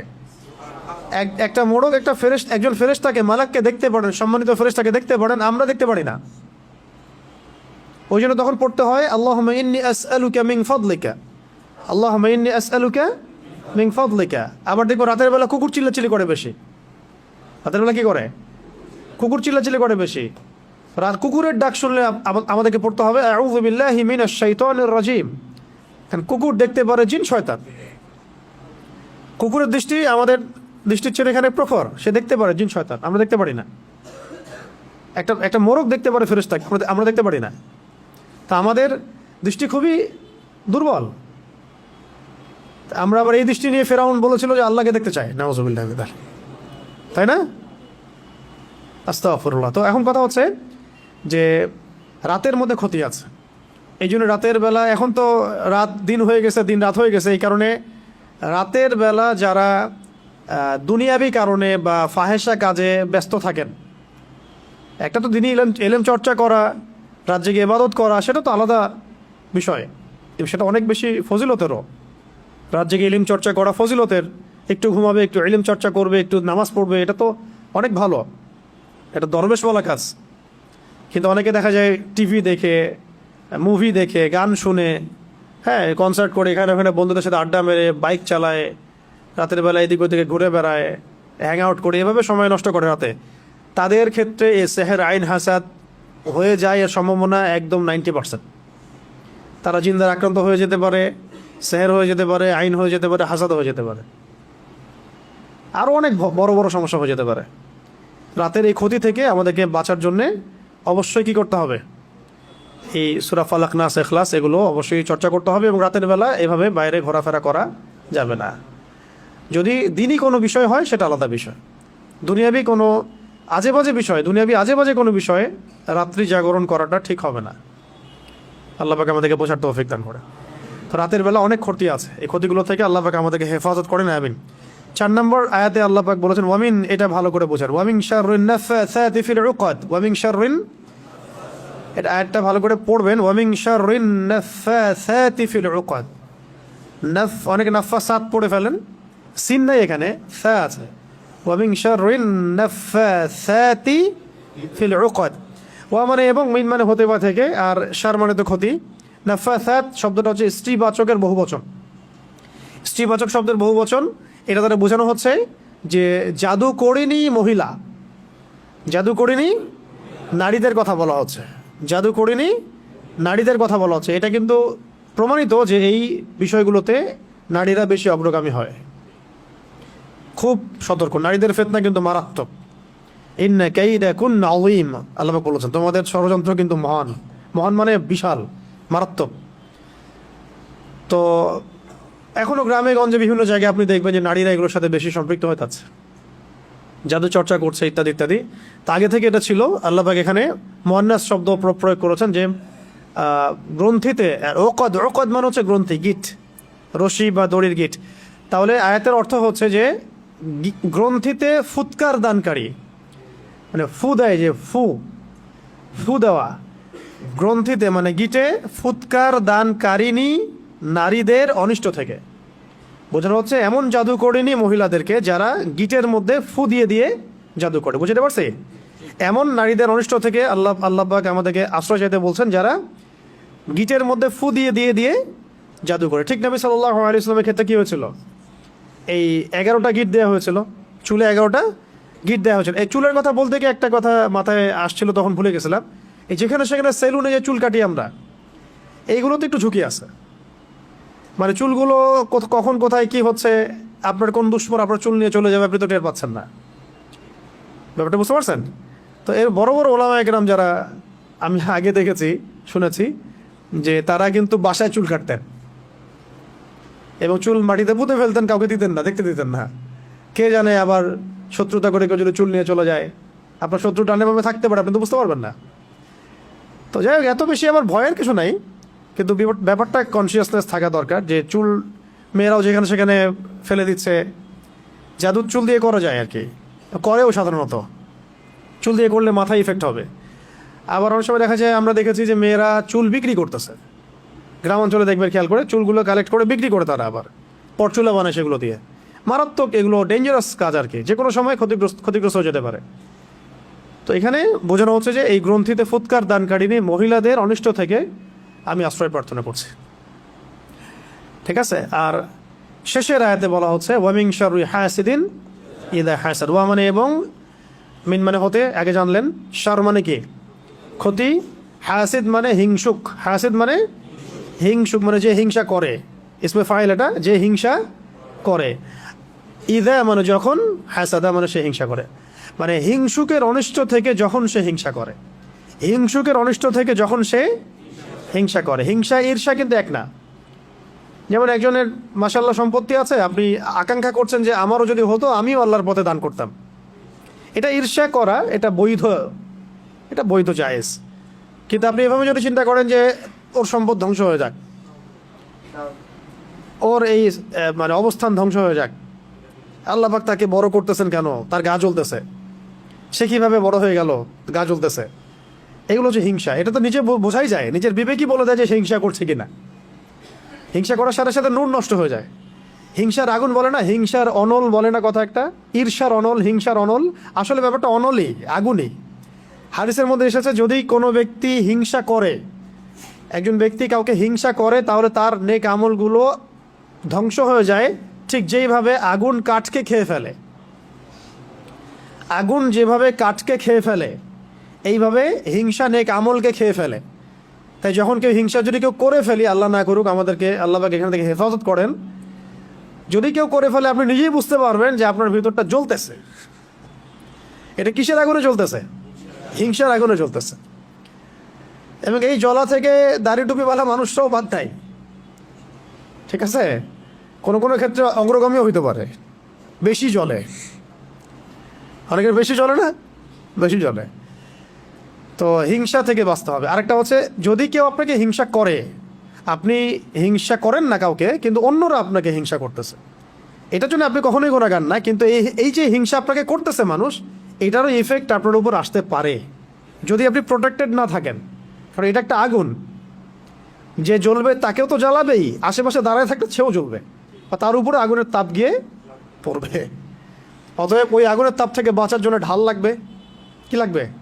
এই ঢাল বা সুরক্ষাই হচ্ছে আমাদের এই সূরাগুলা, দোয়াগুলা, আমাদের আজকারগুলা, আমাদের নামাজ, আমাদের তিলাওয়াত, এগুলো হচ্ছে আমাদের প্রোটেকশন। তাহলে এই হলো মূলত সূরা ফালাকের 5টা আয়াতের অর্থ। এই 5টা আয়াতে আমরা জানতে পারলাম যে আল্লাহ পাক আমাদেরকে বলেছেন, মানে নবীকে বলেছেন, মানে আমাদেরকে বলেছেন যে বলো আমি আশ্রয় প্রার্থনা করছি সকালে রবের নিকটে। সকালে রব কেন? যিনি সমস্ত অন্ধকার দূর করে দেন। মিন শাররি মা খালাক, তিনি যত কিছু সৃষ্টি করেছেন সমস্ত কিছুর ক্ষতি থেকে। আর ওয়া মিন শাররি গাসিকিন ইযা ওয়াকাব, খাস করে এই রাতের ক্ষতি থেকে যখন সেটা গভীর হয়, রাতের ক্ষতি থেকে যখন সেটা গভীর হয়। আর এবং গ্রন্থিতে ফুৎকার দানকারিণী, মহিলাদের অনিষ্ট থেকে, জাদুকরিণী নারীদের অনিষ্ট থেকে, এবং হিংসুকের অনিষ্ট থেকে যখন সে হিংসা করে। এই 5টা আয়াতে এই কয়েকটা বিষয় আছে। কয়টা বিষয় আছে তাহলে? এক হচ্ছে সমস্ত সৃষ্টির অনিষ্ট, 2 খাস করে রাতের অনিষ্ট, রাতের অনিষ্ট যখন সেটা গভীর হয়, 3 আসছে জাদুকরিণী মহিলাদের ফিতনা, 4 আসছে হিংসুকের ফিতনা। ঠিক আছে? এরপরে সূরাটার সাথে রিলেটেড, কানেক্টেড। এখানে আবার আল্লাহ পাক বলছেন কুল আউযু বিরাব্বিন নাস। হে নবী আপনি আরও বলুন যে আমি আশ্রয় প্রার্থনা করছি। আপনি বলুন আমি আশ্রয় প্রার্থনা করছি কার কাছে? রব্বিন নাস। রব্বিন নাস, মানুষের রবের কাছে, মানুষের রবের কাছে। মানুষ তো এখানে দুর্বল না, মানুষ ফেরেশতাকে দেখতে পারে না, জিনকে দেখতে পারে না। এই যে প্রথমে যে ক্ষতিগুলা, না আমরা অন্ধকার রাতের ক্ষতি দেখতে পারি, না জিনকে দেখতে পারি, না সেহের দেখতে পারি, না হিংসা দেখতে পারি, দেখতে পারি? এরা সব অদৃশ্যের ক্ষতি। অদৃশ্যের ক্ষতি না, অদৃশ্যের ক্ষতি। তো একটা হলো শত্রু সামনে আছে, আপনি দেখছেন ফাইট করছেন। সামনে ধরেন জিহাদের মাঠে আপনি আছেন, সামনে একটা কাফের, আপনি দেখছেন একজন কাফের, সে যেভাবে আপনাকে আক্রমণ করবে আপনি সেভাবে আপনি নিজেকে বাঁচাবেন বা আপনি আক্রমণ করবেন। একটা হচ্ছে আপনি দেখতেই পাচ্ছেন না আপনার শত্রু কোথায়। তাহলে এই অদৃশ্য শত্রুর বিরুদ্ধে আপনাকে কে সাহায্য করতে পারে? একমাত্র সেই সত্তা যিনি দৃশ্য অদৃশ্য সব দেখতে পারেন, তাই না? এই অদৃশ্য শত্রুর বিরুদ্ধে সাহায্য করতে পারে একমাত্র সেই সত্তা যিনি দৃশ্য অদৃশ্য সমস্ত জ্ঞান রাখেন। তো সেই সত্তা আল্লাহ ছাড়া আর কে আছে? কেউ আছে? তো এই কারণেই এই সমস্ত ক্ষতিগুলো দেখবেন অদৃশ্যের ক্ষতি। কিন্তু তো এখানে বলা হচ্ছে রব্বিন নাস, মানুষের রব, মানুষের রবের কাছে আশ্রয় প্রার্থনা করছে। মালিকিন নাস, শুধু রবই নন, তিনি মানুষের মালিক, তিনি মানুষের মালিক, মানুষের মালিকের কাছে। ইলাহিন নাস, তিনি মানুষের ইলাহ, মানুষের ইলাহের নিকটে। 3টা কথা, 3টা সম্বোধন, বিশেষণ আসলো এখানে। কুল বলুন হে নবী, আউযু আমি আশ্রয় প্রার্থনা করছি, বিরব্বিন নাস মানুষের রবের নিকটে, মালিকিন নাস মানুষের মালিকের নিকটে, ইলাহিন নাস মানুষের ইলাহের নিকটে। কয়টা বিশেষণ? আল্লাহ পাকের বিশেষণ হচ্ছে এখানে রব্বিন নাস, মালিকিন নাস, ইলাহিন নাস। আর এর আগের সূরা আছে কি? রব্বিল ফালাক। 4টা বিশেষণ আসছে এখানে, তাই না? আচ্ছা, কি থেকে এতগুলো সম্বোধন করে কি থেকে আশ্রয় চাচ্ছে? আগে তো একটা সম্বোধন করা হয়েছে, কুল আউযু বিরাব্বিল ফালাক, একটা বিশেষণ বলে বাকি 4টা থেকে আশ্রয় প্রার্থনা করা হয়েছে। এখন 3টা বিশেষণ আসলো এখানে। 3টা বিশেষণ আসা মানে একটা শক্তিশালী শত্রু আমার পিছনে আছে যার থেকে আমরা আশ্রয় চাচ্ছি। সেটা কি? সেটা হলো মিন শাররিল ওয়াসওয়াসিল খান্নাস। মিন শাররিল ওয়াসওয়াসিল খান্নাস, এইটা যার মধ্যে, এই রোগ যার মধ্যে আছে বা এটা যাকে ধরেছে তার আর কোনো রোগের দরকার নেই। এই ক্ষতি যাকে গ্রাস করেছে বা করছে, আল্লাহ না করুক, আল্লাহ হেফাজত করেন, তার আর কোনো রোগের দরকার নেই, কোনো সমস্যার দরকার নেই। এই সমস্যাই কাফি তার জীবন ধ্বংস করার জন্য। নাউযুবিল্লাহ। সেটা কি? মিন শাররি, অনিষ্ট থেকে, আর ওয়াসওয়াস, কুমন্ত্রণা দাতার, কুমন্ত্রণা দাতার, ওয়াসওয়াসা দাতার, আল খান্নাস মানে আত্মগোপনকারী, আত্মগোপনকারী কুমন্ত্রণা দাতার ক্ষতি থেকে, আত্মগোপনকারী কুমন্ত্রণা দাতার ক্ষতি থেকে। যে আত্মগোপনকারী মানে নিজেকে সে গোপন করতে পারে, আপনি দেখতে পারবেন না। কুমন্ত্রণা দাতা মানে সে আপনার অন্তরের মধ্যে সবসময় প্রভাব বিস্তার করতে পারে, আপনার এর উপর কোনো কন্ট্রোল নাই। ঠিক আছে? আর অন্তরের উপর যদি শয়তান কন্ট্রোল নিয়ে নেয় আর ওয়াসওয়াসা দিতে থাকে, তাহলে সেই ব্যক্তির পক্ষে ভালো কাজ করতে থাকলেও দেখা যায় সে ওয়াসওয়াসা রোগে ভুগতে থাকে।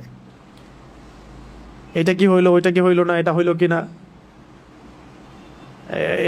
এটা ঠিক হচ্ছে কিনা, ওইটা ঠিক হচ্ছে কিনা, ভালো একটা কাজ করতেছে কিন্তু ওয়াসওয়াসা। এটা তো ভালোর কথা বললাম, আর খারাপ তো সারা ওয়াসওয়াসা আসতেই থাকে মাথার মধ্যে। পাপের ওয়াসওয়াসা, মানুষের ক্ষতির ওয়াসওয়াসা, হিংসার ওয়াসওয়াসা, হ্যাঁ, গোপন পাপের ওয়াসওয়াসা, অলসতা, আল্লাহর আদেশ অমান্য করার ওয়াসওয়াসা, অবাধ্যতার ওয়াসওয়াসা।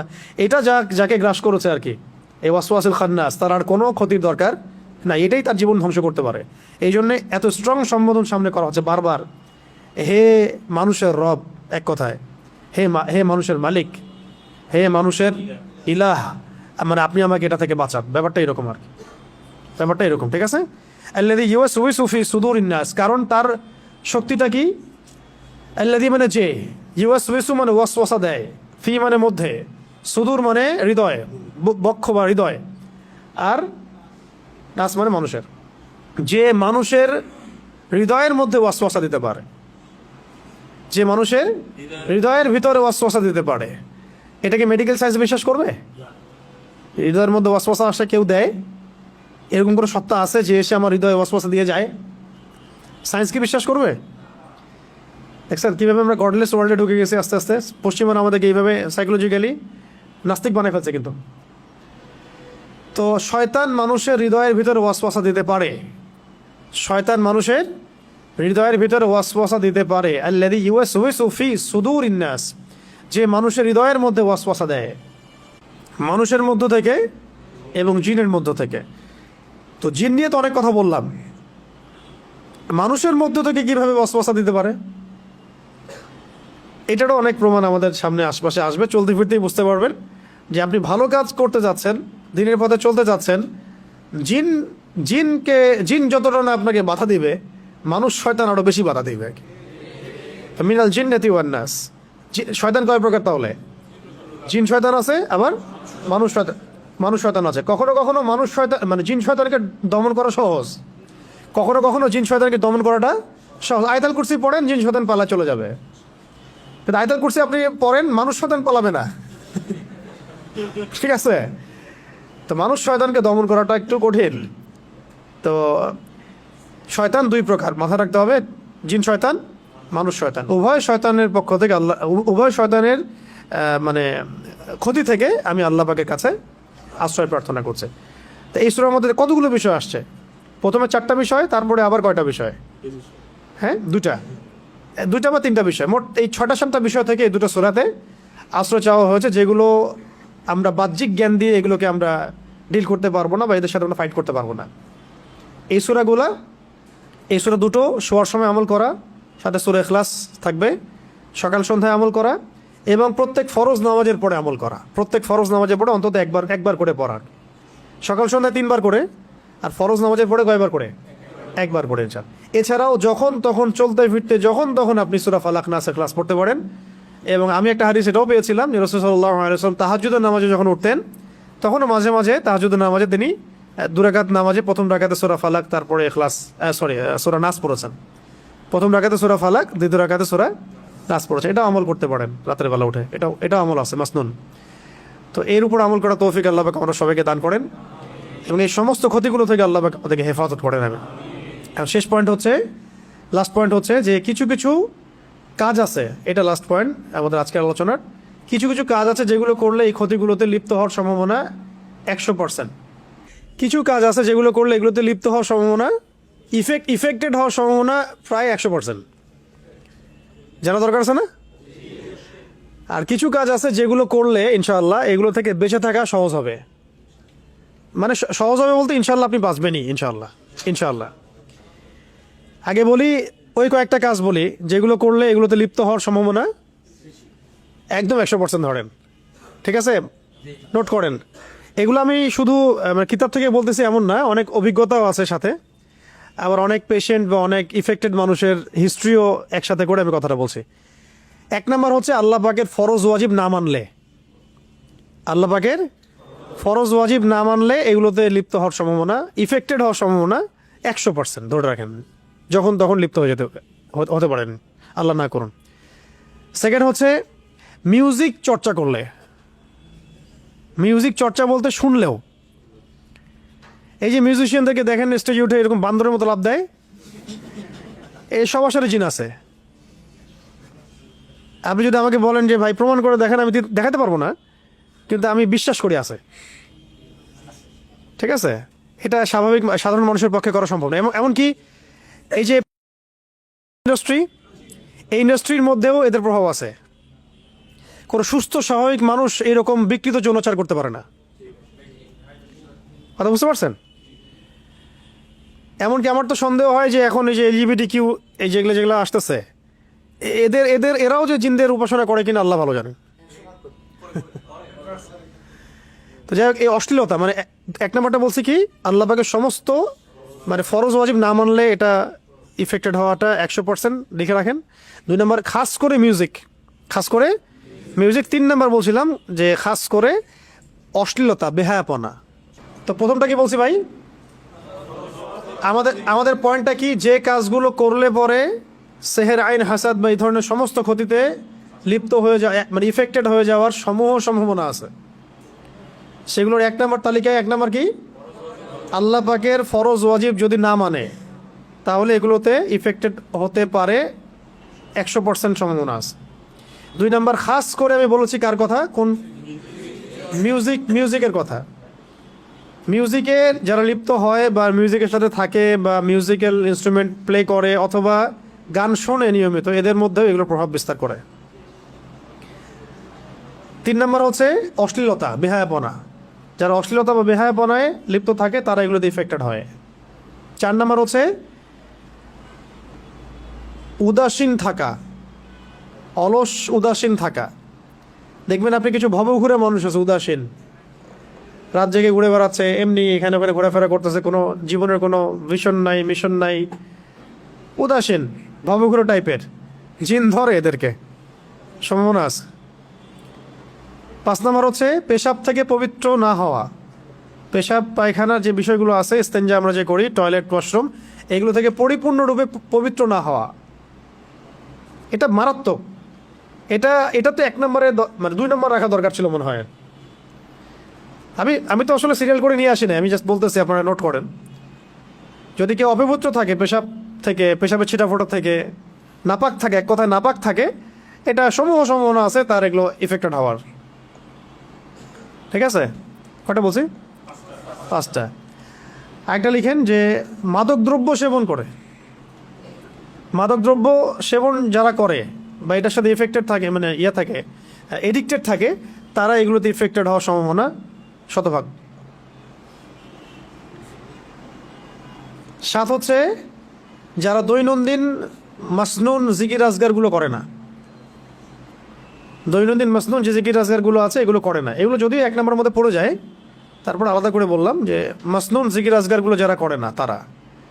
8 হচ্ছে নিয়মিত কোরআন তেলাওয়াত যারা করে না, নিয়মিত খাস করে কোরআন তেলাওয়াত যারা করে না।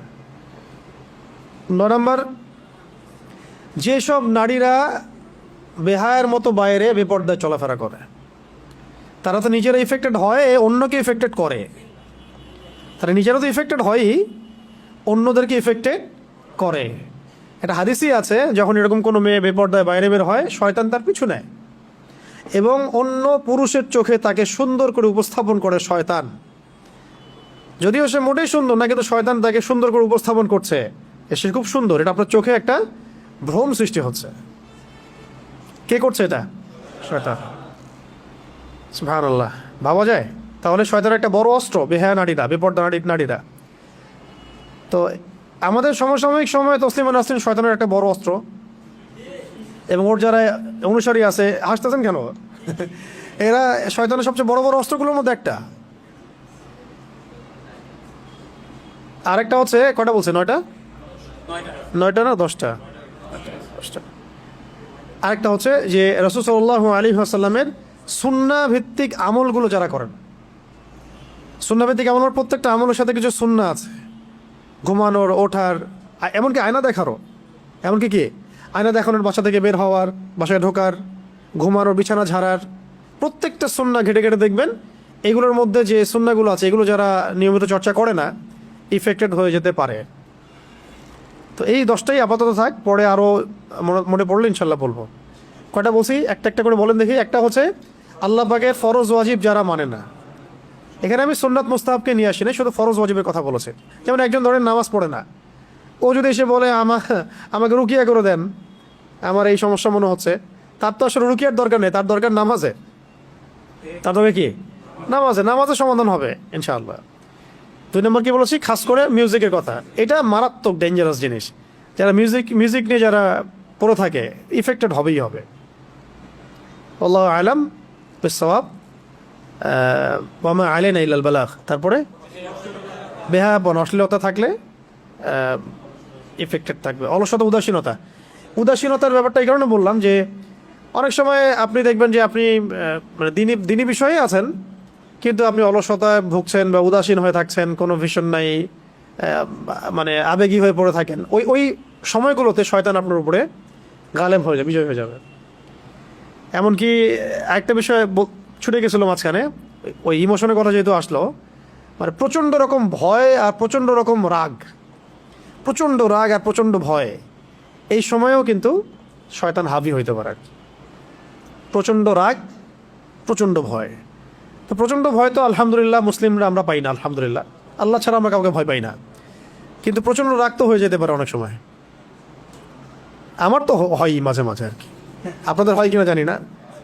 তবে এখন আমি নিজেই অবাক হই নিজেকে দেখে, যে আসলে রাগ একদম কমে গেছে। আগে খুব রাগ ছিল, আর মানে সবকিছুর হাকিকত যখন বুঝে ফেলবেন তখন রাগ কমে যাবে। তো প্রচণ্ড রাগের সময় শয়তান হাবি হয়। এই জন্য কিন্তু রাগের সময় নবীজি বলেছেন না যে রাগ হলে তোমরা কি পড়ো, আউযু বিল্লাহি মিনাশ শাইতানির রাজিম। অজু করা, রাগের সময় অজু করা, দাঁড়াইলে বসে পড়া, এই কাজগুলো করলে শয়তান হাবি হবে। আরেকটা কি বলছি, ইস্তেঞ্জা, নাপাকি থাকে। নাপাক থাকলে খাস করে দেখবেন যে মেয়েরা হায়েজের সময়, নেফাসের সময়, এই সময়গুলোতে শয়তান হাবি হওয়ার চেষ্টা করে।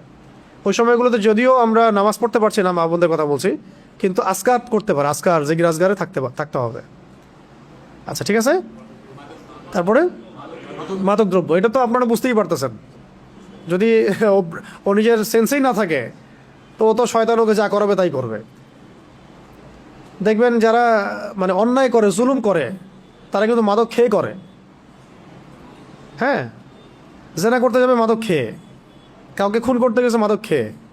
হ্যাঁ, তারপরে দেখেন এমনকি রিমান্ডে গেছে, কোনো আলেমকে মারবে, ড্রিঙ্কস করে গেছে মারার জন্যে, যাতে ভালো করে মারা যায়, সেন্স না থাকে, ভালো মন্দ বুঝতে না পারে, যে সে যদি চিৎকারও করে ওর যেন সেন্স কাজ না করে, কারণ এটা নাকি তার চাকরি, এটা না করলে তার বউ বাচ্চা বাঁচবে না। বুঝতে পারছেন না? এই হলো অবস্থা। মানে নিজের সে ভাবখানে এমন দেখাচ্ছে যে সে কবরের ফেরেশতা, মুনটার নাকি, সে কারো কথা শুনবে না। মায়া দেওয়া সব শেষ। আমার সামনে বসে আছে তথাকথিত একজন জঙ্গি, তাকে মারতে হবে, এটাই আমার ডিউটি। না মারলে আমার বউ বাচ্চা আবার কি খাবে? তাই না মারলে বউ বাচ্চা কি খাবে? কি মানুষের অবস্থা চিন্তা করছেন? তো মাদক দ্রব্য খেয়েও এরকম মানুষ অনেক কাজ করেও এখনো, তারা নিজেরাও জানে এটা। অস্বীকার করলে আল্লাহ পাক সাক্ষী, আল্লাহর সামনে তো অস্বীকার করতে পারবে না।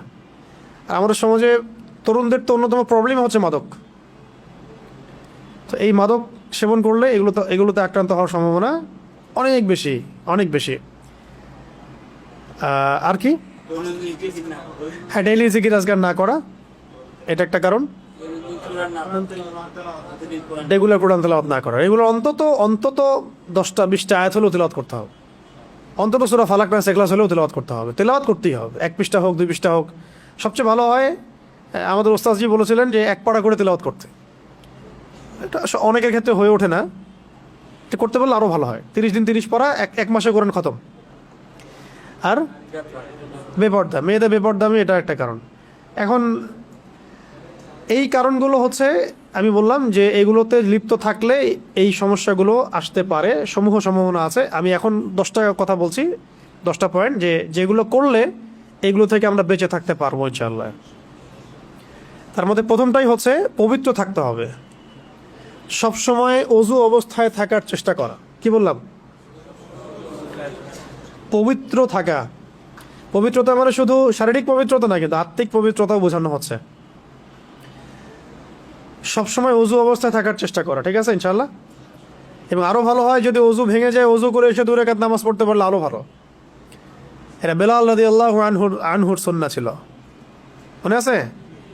যখনই আমাদের নবীজি জান্নাতে যেতেন, আল্লাহ পাক তাকে জান্নাতে দেখাতেন, তখন দেখতেন বেলাল রাদিয়াল্লাহু আনহু সামনে সামনে হাঁটার যে শব্দ এটা পাওয়া যাচ্ছে। ভাবা যায় এটা কোন আমলের বদৌলতে, বরকতে? তাহিয়াতুল ওযু। এটা ভালো হয়, 1 নম্বর। 2 নম্বর হচ্ছে যে কোনো অবস্থাতেই সকাল সন্ধ্যার জিকির না ছাড়া। এটা যদিও ওখানে বলছি, আবার বলতেছি, সকাল সন্ধ্যার জিকির কোনো অবস্থায় না ছাড়া। যেমন কিছু কমন জিকির আছে, যেমন আয়াতুল কুরসি, হ্যাঁ, তারপরে বিসমিল্লাহিল্লাযী লা ইয়াদুররু মা ইসমিহি শাইউন ফিল আরদ ওয়ালা ফিস সামাই ওয়া হুয়াস সামিউল আলিম। আচ্ছা, আউযু বিকালিমাতিল্লাহি তাম্মাতি মিন শাররি মা খালাক। কত দোয়া আছে, সূরা ফালাক, নাস, ইখলাস আছে, হ্যাঁ, সাইয়্যিদুল ইস্তিগফার আছে, মানে আছে তো অনেক। একটা তো নাম বলতে পারবো না, কিন্তু ওইটা নিয়ে আলাদা দার্স করা যাবে।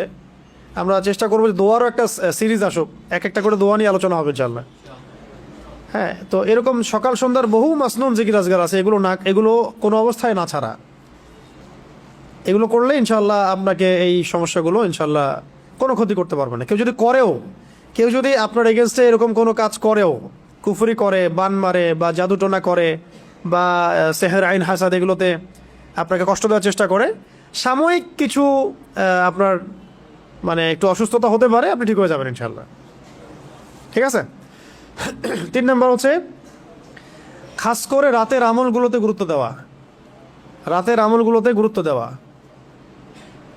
আমল বলতে বোঝাচ্ছি এই সন্ধ্যার পর থেকে যে রাতের জিকির আজগারগুলো আছে, এবং সূরা মুলক, সূরা পারলে সূরা ওয়াকিয়া, পারলে সূরা কাফিরুন অবশ্যই, এছাড়াও সূরা বাকারার শেষের 2-3টা আয়াত, সূরা আলে ইমরানের শেষের 10টা আয়াত, এগুলো গুরুত্ব দেওয়া রাতের আমল। রাতের বেলা ওরা কাজ বেশি করে, এরা কোন সময় কাজ বেশি করে? রাতেই বেশি কাজ করে। এই জন্য রাতের বেলা নিরাপদ থাকতে হলে আমলগুলো সন্ধ্যার পরে করে ফেললেই খালাস। চলো,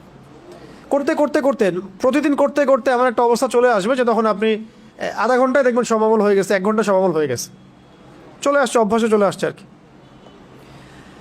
কটা বলছি? 3টা। 4 নম্বর হচ্ছে কোরআনের কিছু কিছু সূরা অবশ্যই মুখস্থ করা, বা এগুলো নিয়মিত না হলেও মাঝে মাঝে পড়া, কারণ এই সূরাগুলো দিয়ে, এই আয়াতগুলো দিয়েই মূলত সেহের আইন হাসাদের চিকিৎসা করা হয়। ঠিক আছে? অনেকে বলেন না যে কোন কোন আয়াতগুলা বা কোন কোন সূরাগুলা আমাদেরকে একটু শিখায় দেন, বলে দেন যে এগুলো দিয়ে চিকিৎসা করা যায় কিনা। চিকিৎসা এগুলো নিজেই করতে পারবেন আপনি। এটা যে বিশ্বস্ত ডাকির কাছে গেলে তো ভালো, যদি নাও যান, নিজের এগুলো জানা থাকে, তেলাওয়াত সহি থাকে, আপনিও অজু করে বসে ওই আয়াতগুলো তেলাওয়াত করে পানিতে দম করতে পারেন। সেই পানি আপনি খাবেন, বাসায় ছিটাবেন, সেই পানি আপনি গোসলের পানিতে মেলাবেন, সেই গোসলের পানিতে আপনি 7টা বড়ই পাতা বেটে দিয়ে দিবেন, 7টা বড়ই পাতা পিষে দিয়ে দিবেন, দিয়ে ওই পানিটা যেটা আপনি পড়লেন, মানে সূরাগুলো যে পানিতে পড়লেন, সেই পানিগুলো মিশিয়ে দিবেন। এই গোসলটা অনেক ইফেক্টিভ। অনেকে এমন হয়েছে একবার গোসল করার পরে ভালো হয়ে গেছে, এমনও আছে। তো কোন আয়াতগুলো সেগুলো একটু বলে দেই। সবগুলো বলা হয়তো পসিবল হবে না, আমার মনেও নাই সব। 1 নম্বর সূরা ফাতিহা। 1 নম্বর সূরা ফাতিহা, এটা তো সকল রোগের শেফা। 2 নম্বর সূরা বাকারার প্রথম 5 আয়াত, প্রথম 5। তারপরে সূরা বাকারার আয়াত নাম্বার 255 এবং 56, 255-56 আয়াতুল কুরসি এবং তার পরের আয়াত আর কি। এরপরে সূরা বাকারার শেষের 3 আয়াত। চিকিৎসা বলে দিচ্ছি আর কি, এগুলা শিখে রুকিয়া সেন্টার খুলেন কালকে। আচ্ছা, একটা হতে পারে আমরা এখানে রুকিয়া সাপোর্ট দিতে পারি, সেন্টারে রুকিয়া করানো যাবে না, হয়তো রুকিয়া কনসাল্ট করা যেতে পারে। যদি কারো এরকম প্রবলেম মনে হয় তাহলে আমাদের এখানে যোগাযোগ করবে, কিছু পরামর্শ দেওয়া যাবে আর কি ইনশাআল্লাহ। ঘরে ঘরে ছড়াই পড়তেছে দিন দিন। কটা বলছে? 4টা না? আচ্ছা, আরও এরপরে সূরাতুল আলে ইমরানের শেষের 10 আয়াত, 10 বা 11 আর কি, 10 বা 11 নম্বর 11টা আয়াত। মাঝখানে আরও কিছু আয়াত আছে, যেমন একটা হচ্ছে ওই যে ওই কুলিল্লাহুম্মা মালিকাল মুলক, এই আয়াতটা আছে। কত নাম্বার আমার মনে নেই এখন, আমার নাম্বার মনে থাকে না আর কি। কুলিল্লাহুম্মা মালিকাল মুলক, এই আয়াতটা। আরেকটা আছে শাহিদাল্লাহু আন্নাহু লা ইলাহা ইল্লাহু ওয়াল মালাইকাতু ওয়া উলুল ইলমি কাইমান বিল কিসত, এই আয়াতটা। আচ্ছা, অন্তত এটা লিখেন, সূরা বাকারার শেষের 3 আয়াত, সূরা আলে ইমরানের শেষের 10 আয়াত, সূরা কাহাফের প্রথম 10 আয়াত। এটা খুব স্ট্রং একটা ওয়েপেন্স দিলাম আপনাদেরকে আজকে। সূরা কাহাফের প্রথম 10 আয়াত। দাজ্জালও এই আয়াতের সামনে পারবে না। অনেকে অনেকভাবে নিতে পারে কথা, এই জন্য আমরা সব কথা সব জায়গায় বলি না। বাট যখন কোভিড চলছিল, কোভিড চলছিল না যখন, তখন আমরা তো মাহফিল করতাম। তখন কত মানুষের সাথে মোজাফা করছে ঠিক নাই। আর মানুষ বলছে যে স্যানিটাইজার ইউজ করো, মাস্ক পরো, সোশ্যাল ডিস্টেন্স মেনটেন করো। আর মানুষ তো আমাদেরকে জড়ায় ধরতে চাইছে। কিসের ডিস্টেন্স? কেউ চুমু খাচ্ছে, অতি আবেগে কিছু আছে ভাই। মোসাফা করেন ভালো, চুমু খায়েন না। খুবই বিব্রতকর লাগে বিষয়টা। আর যে যুগ পড়ছে এখন, হ্যাঁ, এখন যে যুগ পড়ছে ভয় লাগে। তার মনে কি আছে আর কি, ঠিক আছে। এখন ভাই মোসাফা করেন ভালো। তো ওই সময় এরকম হচ্ছিল। তো প্রসঙ্গ হচ্ছে যে ওই সময় আমরা একটা আমল করতেছিলাম, মানে আমি একটা আমল করতেছিলাম, যে প্রতিদিন সকাল সন্ধ্যায় সূরা কাহাফের 10 আয়াত। আলহামদুলিল্লাহ, কোনো সমস্যা হয়নি। কিছু বিষয় থাকে পরীক্ষিত, এটা আমি দলিল চাইলে আমি দলিল দিতে পারবো না।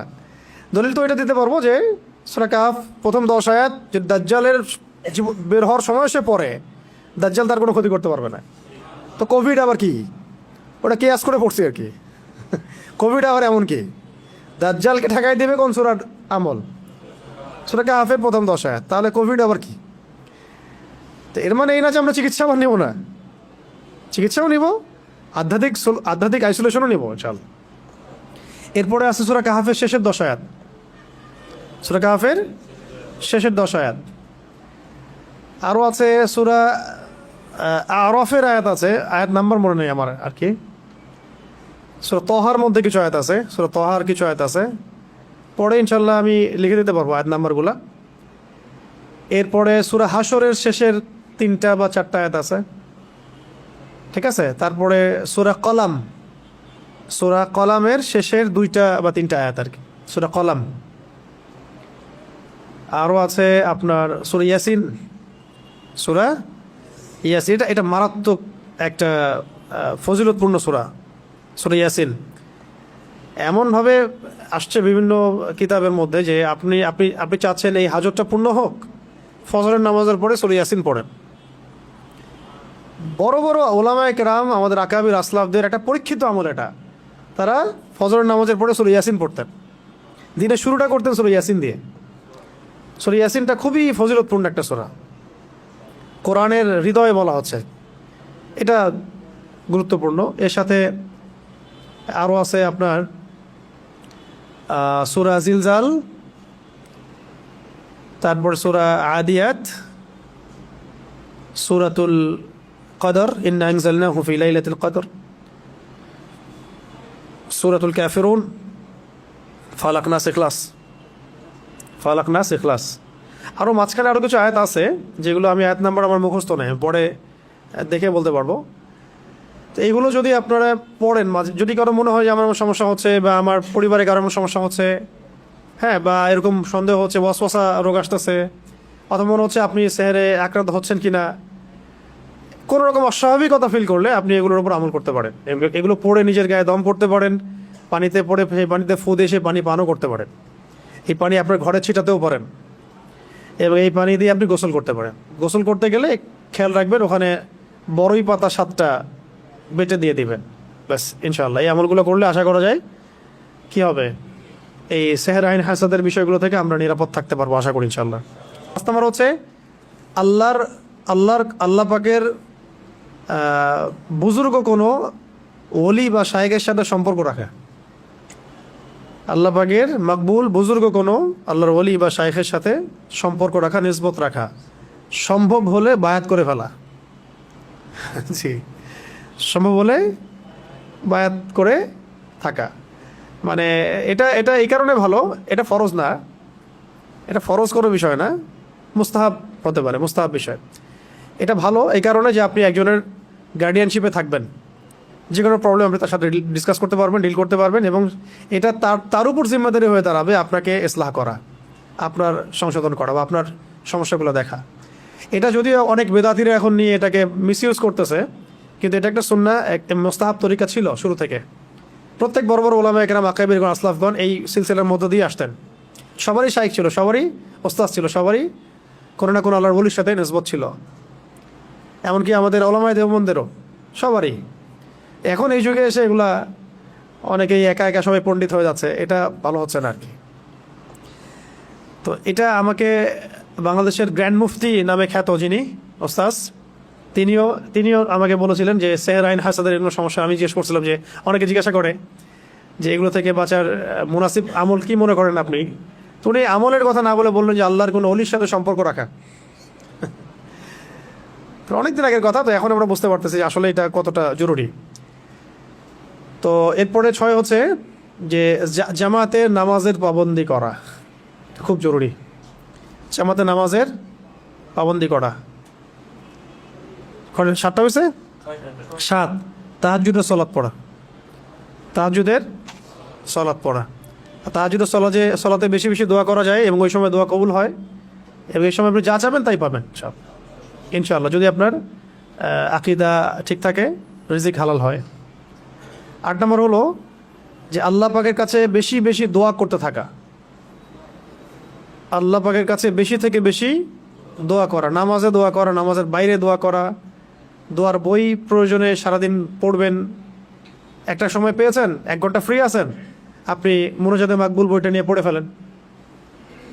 অনেক দোয়া আছে, দোয়া পড়তে থাকলেও তো দোয়া করাই হচ্ছে। দোয়া মানে আল্লাহর সাথে আপনার কানেক্টিভিটি থাকলো, এবং এটা আপনার মনের মধ্যে শান্তি নিয়ে এসে দিবে আর কি। ঠিক আছে, তখন দেখবেন আপনি রিল্যাক্স আছেন, কুল। আরেকটা বিষয় মাথায় আসতেছিল, কয়টা বলছে? 9টা না? গোপন দান সৎকা করা। কি করা? এটা মারাত্মক মারাত্মক অস্ত্র। শুধু আল্লাহ দেখবে না, আর কেউ দেখবে না, এমন দান সৎকা করেন শুধু আল্লাহ দেখবে, কেউ দেখবে না। এমন কিছু গোপন আমল করেন যেটা শুধু আল্লাহ দেখবে, আর কেউ দেখবে না। ওই আমলটার ওসিলা করে যদি কেউ আল্লাহ পাকে এসে দোয়া করে, আল্লাহ আমার এই সমস্যাটা আল্লাহ তুমি দূর করে দাও, ইনশাআল্লাহ দূর হয়ে যাবে। পরীক্ষিত আমল গোপন দান সৎকা করা।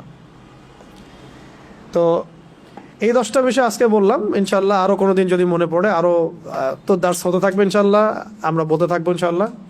বাকি এই 10টা বিষয় বললাম, যে 10টা বিষয়ে আমাদেরকে কি করবে?